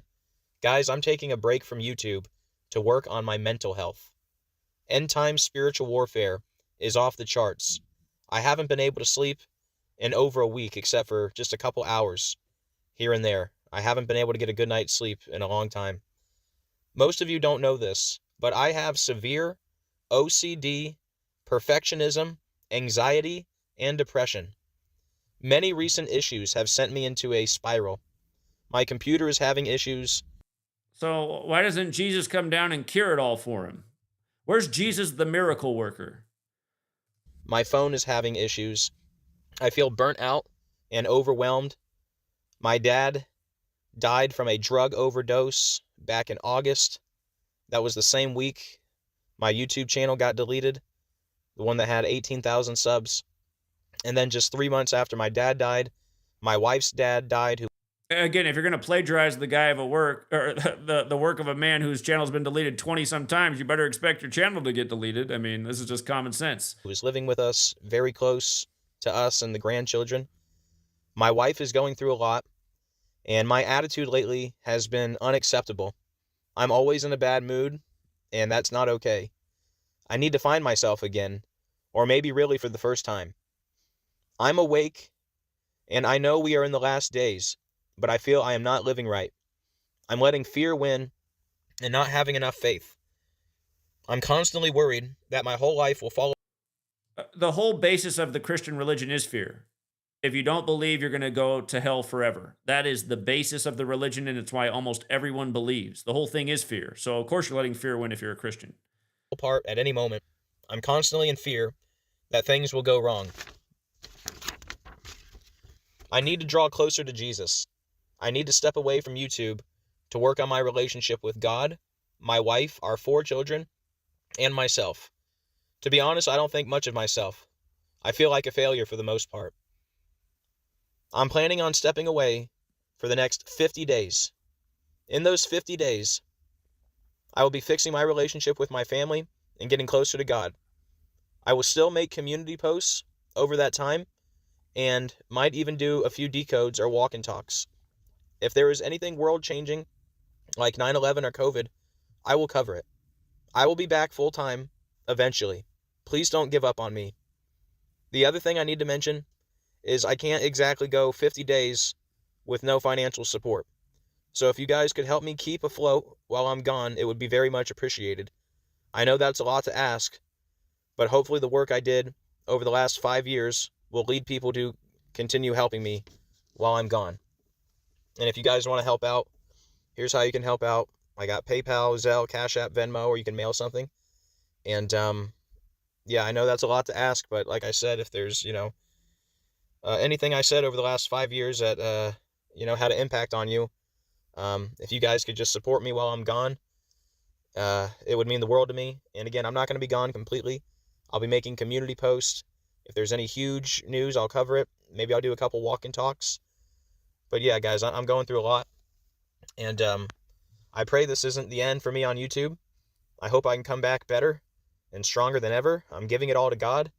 My fears, doubts, finances, marriage, and YouTube, it's all in His hands. And I'm so sorry if I've let anyone down by needing this break. I pray that you guys understand how I'm feeling. I have known many of you for 5 years now, and I love you all like family. I need your prayers and support now more than ever. Please pray for me and my family. I love you all. Thank you all for everything, and I will see you guys soon. As always, keep looking up. We are living in the biblical end of days. Jesus is coming very soon. I can't wait. And I'll see you guys on the next video. God bless. I'm sorry, man. I gotta laugh. I gotta laugh, man. I gotta laugh. He just sounds so pathetic. And he's a pathetic human being, and so is his wife. His wife's a complete joke, too. She's an internet troll, and they're both fat slobs. And that's the other thing, too. I let them post on my platform that I pay for, where they promote themselves. It's like, wow, they even come on my platform to promote themselves. And God, just horrible people. Yeah, the reason you feel like you're a loser is because you are. And notice your fake religion doesn't help you at all from all your mental dysfunction. Um, yeah, again, you should build yourself up on things that are real. Your fears, tackle them. Your shortcomings, work on them. Put in effort. You're scared to talk in front of people. Do it until you're not scared anymore. You don't have enough skills to do this. Work on it until you do. Again, the phrase faith without works, prayer without works is dead is the truest phrase there ever was. And it's the works that really make things work a lot more than the prayer. But yeah, that guy is just so pathetic. Of course, a while back, we had to laugh at his footage when he went on the Christian campus parking lot and started screaming at the Christians like a maniac. He was like, he can't even get along with his own flock. This guy is insane. And then he got chased off the parking lot by about 3 guys who were in their mid-70s. And he's driving away. He's like, God, that was terrifying. Did you see the way they were coming at me? I was like, God, dude, you're scared of like men that are practically in walkers? That guy is, I mean, he is the definition of the word pathetic. But yeah, again, just a classic example of what religion does. Just makes people weak, incompetent, lazy. And it was funny listening to him turn the page on his script that he wrote there. It probably was, he probably typed into Chat GPT. Give me a tearjerker grift thing that will appeal to fellow Christians in the flock. Put something in there about my dad dying. Because he didn't even care when he actually died. Now when he needs the money, he's like, oh, my dad died and my world's falling apart. All right, let's rewind the tape and see what you said at the actual time he passed. And don't forget, you guys, the weird thing is that his last name, that person's last name, is the same last name as the 5th Superior General of the Jesuits, and his dad died 5 days after the anniversary of that person's death.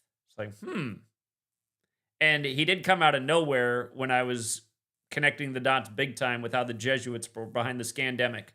All of a sudden, he appears on the stage, slandering my name every day, copying my work, giving no credit. Yeah. There was something very weird about that. So,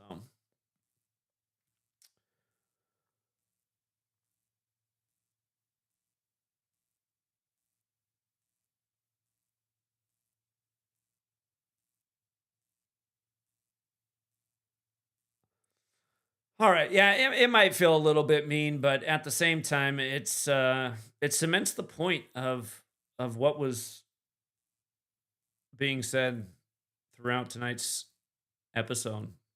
So, to recap, religion.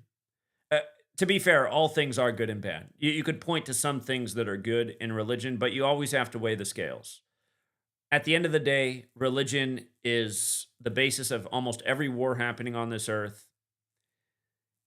It puts people in a state of believing and not thinking, which is just fundamentally bad. A lot of religion is fear-driven. Christianity is completely fear-driven. It's all fear.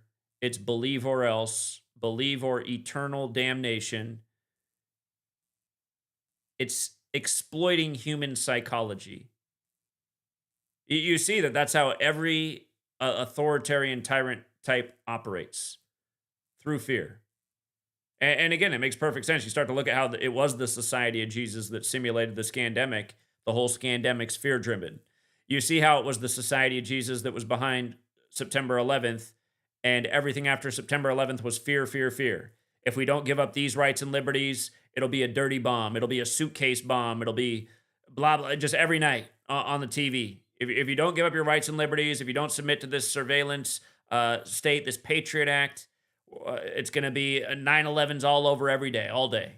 And then you see that all that was bullshit because apparently the border's wide open and anybody can come in here. And somehow, some way, there hasn't been any suitcase bombs or dirty bombs. Just a bunch of BS. And then, not to mention, you look at even a group like Al Qaeda. Where did it come from? It came from the CIA. You know, came from our own government. Our own government is creating these evil things so that they can have a boogeyman out there to justify their militaristic expansion. And again, just using religion all along the way, and the divisions in religion, over and over, over and over. It's the same story. So.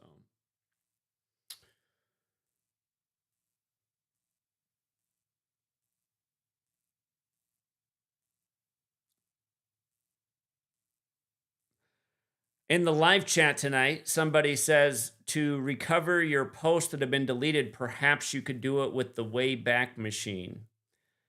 I'm going to look into that.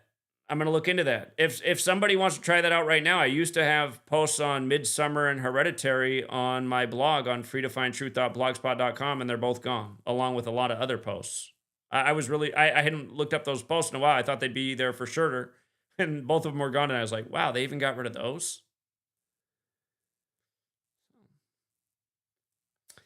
And one more time, if somebody out there can take that trailer and extract the layers of audio and separate them, I know there's a way to do that. We had like a producer out there or something. I would love to hear the entire audio track that runs through the entire background of that video. Because I know that it was pulled directly from one of my YouTube videos. And it's like, is there some kind of, I know, like, if somebody makes a song and it's very similar to another song. Years ago, the Red Hot Chili Peppers, they made Danny California, and then Tom Petty's band sued because they said that they took the beat from Mary Jane's Last Dance or something like that. And then recently there was the, what was that song? It was a big hit on the radio. Was it Rob Thomas's song? I forget. Maybe he collaborated with somebody else, but they took the Marvin Gaye song. They took the beat to the Marvin Gaye song, and there was a big lawsuit for that. I mean, these things happen time and time again in the world of music. Now, if you took somebody's exact words and you put that into the dialogue of the movie and made it the trailer for the movie, is this not something similar? Are we entitled some royalties from this movie, Eddington? Because, man, we got to figure out one way to fund this movement. I know that is my quote. By the way, Andrew L., you know who you are if you're out there, Andrew L. You keep putting Benjamins in my bank account through Zelle quite continuously. I appreciate that a lot. And Andrew L., also, if I don't know what your cash situation is, but if anything ever changes in your life and you ever need your money back, you be sure to reach out to me because you have been quite generous. So if you're out there, Andrew L., thank you. Yeah, Blurred Lines is the song. You're right. You know exactly what I'm talking about. Blurred Lines, Marvin Gaye, lawsuit. So I'm thinking, wait a minute. You're taking my quote from my YouTube. You're taking my words out of my book and making a movie about it? I feel like I should at least here. Can I at least get an acknowledgement? Can I get something in the credits? Maybe help spread the word a little bit. I bet the beginning of the movie's going to say inspired by true events, and then it won't say what those true events were. Oh my goodness. Hold on. Let's close out by reading the what they got about this film on the Wikipedia. Oh, by the way, I like where they filmed the movie. They filmed I didn't realize that this was the name of a town in New Mexico. It was filmed in Truth or Consequences, New Mexico. Isn't that beautiful? Truth or Consequences. And I found it interesting because that town's on the 33rd parallel and the 107th meridian west. Zachary equals 107. It was also partly filmed in Albuquerque. Eddington, for the record, in the base ciphers. Again, remember, there's 4 base ciphers. Eddington in the most simple cipher equals 92. The trailer came out April 17th, 92 days before the July 18th release. COVID-19 equals 92. The movie is set in the time of COVID-19. With numerology, Eddington equals 47 like New Mexico. Remember, yours truly has the license plate behind him at all times that says, what is 47? Again, if you're new here, 47 is a number of time and authority. Very important in the ritualism as well. In reverse, Eddington equates to 151 like pandemic. Remember, they said the first case of cooties in the world outside of mainland China landed in Seattle in Bill Gates' backyard on 15/1. And don't forget, Bill Gates started in New Mexico. And at least he started Microsoft in Mexico, that is. And then Eddington in reverse with numerology equals 43, just like pandemic. And you might recall that I think it was Hulu did the TV series of 12 Monkeys. And right at the beginning, again, 12 Monkeys has to do with the pandemic. Right at the beginning, they put up a big fat 43 on the screen about this pandemic in 43 that changed humanity. That's it. That's not in the movie. That's in the TV show that came out around the same time. But yeah, Eddington equals pandemic in 2 of the 4 ciphers, but also, again, 47, going with New Mexico, the 47th state, and 92, like COVID-19, and also the trailer coming out 92 days before the movie releases. And by the way, the movie releasing on July 18th, 18/7, like 187, again, it's the Jesuits. Society of Jesus equals 187. It also equals 56. Just like Washington, D.C., just like Adolf Hitler, just like Anthony Fauci. Try out the 4 base ciphers with Anthony Fauci in Washington, D.C., and notice how it's a perfect match in every cipher.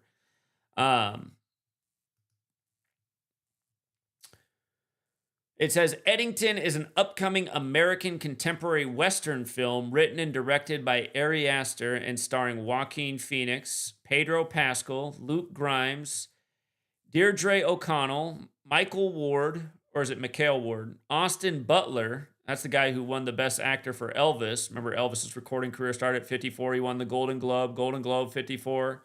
Then Elvis's daughter was dead at 54 right after. Jesuit Order 54.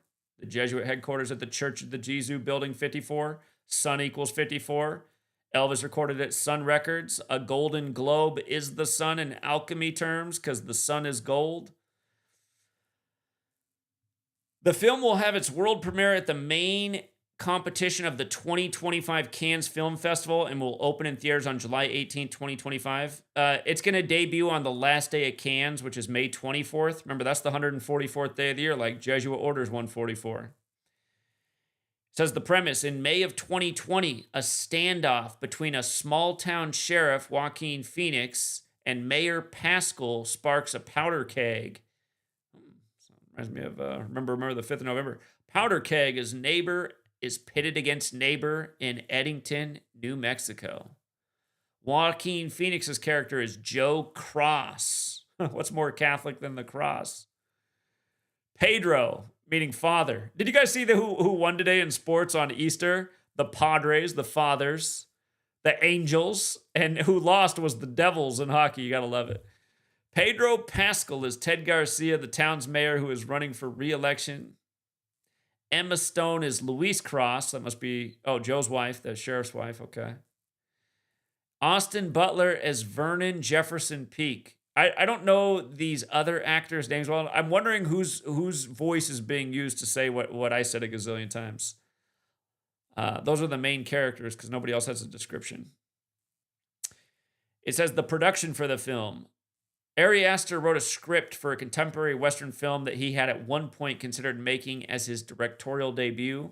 He tried to make it for about 5 years before deciding to make Hereditary and Midsummer. Those are the 2 movies that I've done work on in presentations, which has now been deleted from the internet. While promoting his 3rd film, Beau is Afraid. Beau is Afraid? Oh boy. This is about Beau Biden and what happened to him. Aster indicated that his next film would likely be a Western and that he had updated it to take place during the COVID-19 pandemic. Emma Stone and Christopher Abbott were attached to star in the film in January 2023, and Aster also planned to collaborate with Joaquin Phoenix again for the film. Aster and Phoenix were scouting New Mexico shooting locations in August of 2023. In March 2024, Phoenix Stone, Austin Butler, Pedro Pascal, Luke Grimes, Deirdre O'Connell, Michael or Mikhail Ward, and Clifton Collins Jr. were added to the cast, with Butler taking over Abbott's role. The film was produced by Square Peg and A24, who also financed the film with IPR and VC. Filming took place from March through May of 2024 in Albuquerque and Truth or Consequences, New Mexico. Bobby Krulik will compose the film score. But yeah, I'm blown away by this trailer, and then realizing that the audio track goes under, and it talks about Gematria in the background. I'm like, this is just unbelievable. And yeah, the fact that it's coming out right before my 42nd birthday too, and we know 42 is the big jab number also. VACCINE equals 42. Again, the beginning of that trailer is talking about how Tom Hanks, the first celebrity at the virus, my quote a gazillion times, was born in 56. Remember, that was the year that Elvis got the polio vaccine on live TV on Jonas Salk's 42nd birthday. Eventually, Elvis would die at 42. And that was also Bill Gates' first birthday. Bill Gates, who operates in Washington State, the 42nd state.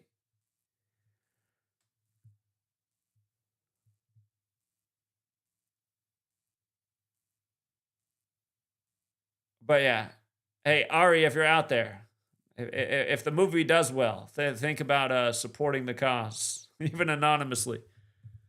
Feel like you're a fan, so, I mean, come on, man. If we inspired a movie over here, got to give us a little something. All right. I'm not going to take any calls tonight because the audio system, for whatever reason, has a little glitch in it today, so I got to troubleshoot that. But we will take calls. I do want to make that a part of the show, taking a few calls at the end of each broadcast. But we got a glitch in the system for tonight, so we will save it. Somebody in the chat says they have an important question. Go ahead, David. What's the important question? We'll close it out with your important question. I got to wrap this thing up, though.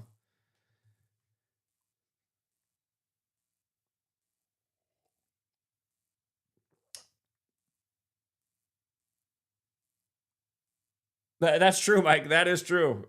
Mike's making the point about how the trailer starts with 56, and it does come out 3 days before my birthday, and 3 does equal 56. So does my surname, which is also true. Hubbard does also equal 56. Very true. Very true.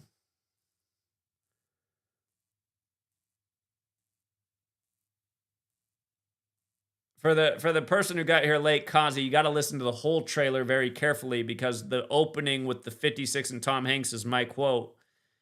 And if you listen, that same voice is going through the whole trailer in the background. The voice doesn't stop. There's noise over the top. Again, you can hear at the 20-second mark, if you listen carefully, the voice in the background says, Gematria is the ancient practice of coding numbers into words. The whole thing is just my running quote from one of my YouTube videos.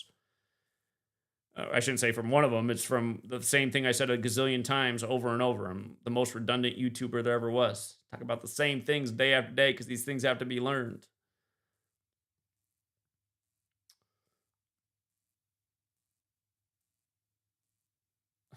So the question in the chat is just a completely dumb question. Are the Jesuits classified as white? I hope you're a troll. Why would they be classified as white? People of all races are in the Jesuit order. God. Unbelievable question. That's why you don't like, this is why interacting with the public can be terrible. I have a really important question. You're like, okay, I can't wait to hear it. Are the Jesuits classified as white? I need to get out my sound effects. Do you have any more funnies out there? Let me get my sound effects warmed up here. For that one, it's like, are the Jesuits classified as white? What do you do? Where's the thing? It's this one, right? Yeah, it's that one. Who else has some more questions so I can give some more rim shots? You're not trolling. Oh boy, then you get this sound effect. You're on the wrong channel, buddy. I'm sorry.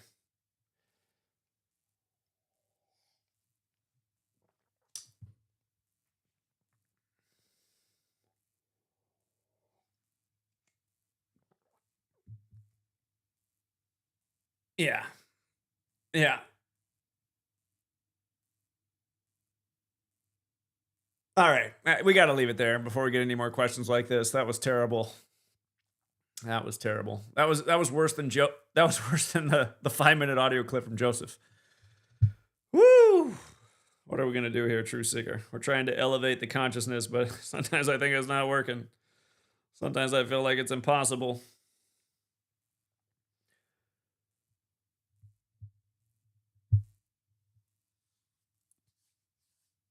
All right, yeah, we're gonna leave it there, you guys. Thank you again to everyone who hits the like and the share. And if you guys have not subscribed to the YouTube channel, count on it with an exclamation point.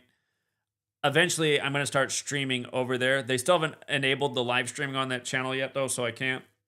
And by the way, if you follow my Gematria Effect Sports channel, that channel might be on the verge of deletion. I don't know why. I got an email today that I lost the privilege of live streaming on there, so I can no longer live stream on Gematria Effect Sports. And I can also no longer make videos on there that are longer than 15 minutes. And they said I'll be able to reapply for those privileges in 3 months. Again, that channel's been destroyed, though, for over 2 years. 2 years ago, during March Madness, they took 6,000 subscribers from the channel overnight, and it's constantly gone down in subscribers ever since. And it also doesn't get any views on any video anymore. For people who don't know, when you eclipse 100,000 subs, YouTube has to send you a silver plaque as a congratulations. I've had 3 GematriaEffectNews channels on the verge of 100,000 subs, and they all got deleted right before they hit. And then Gematria Effect Sports was at 95,000 subs and change when it dropped down to 6,000, down to 89,000, where it's been parked for 2 years. And now tonight on Easter, I get this email that I've lost the privilege to live stream on the channel, and I can no longer make videos more than 15 minutes. So I'm like, okay. I guess they don't want me covering the NBA playoffs and exposing how rigged it all is again. So.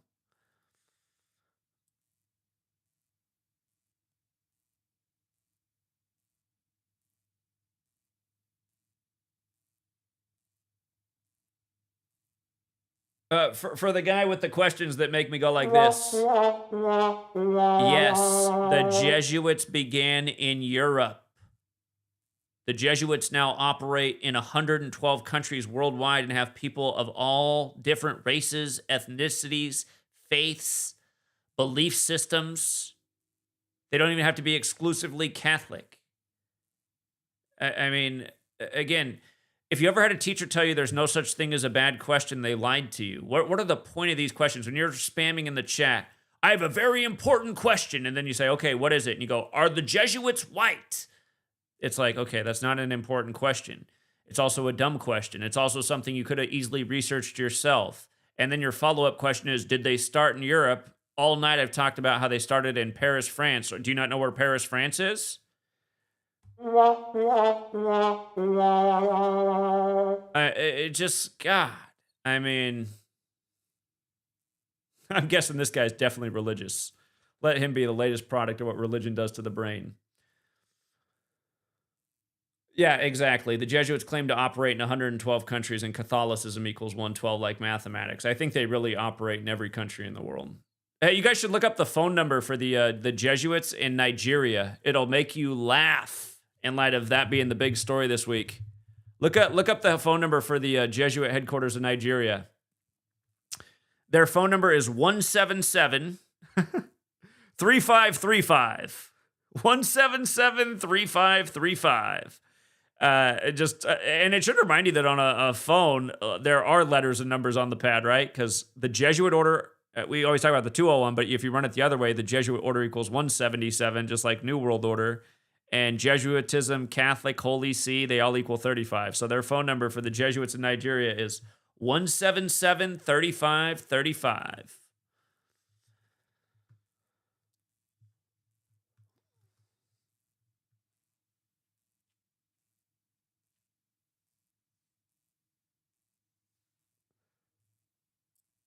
All right. I am really getting out of here if I have to read any more of this guy's questions.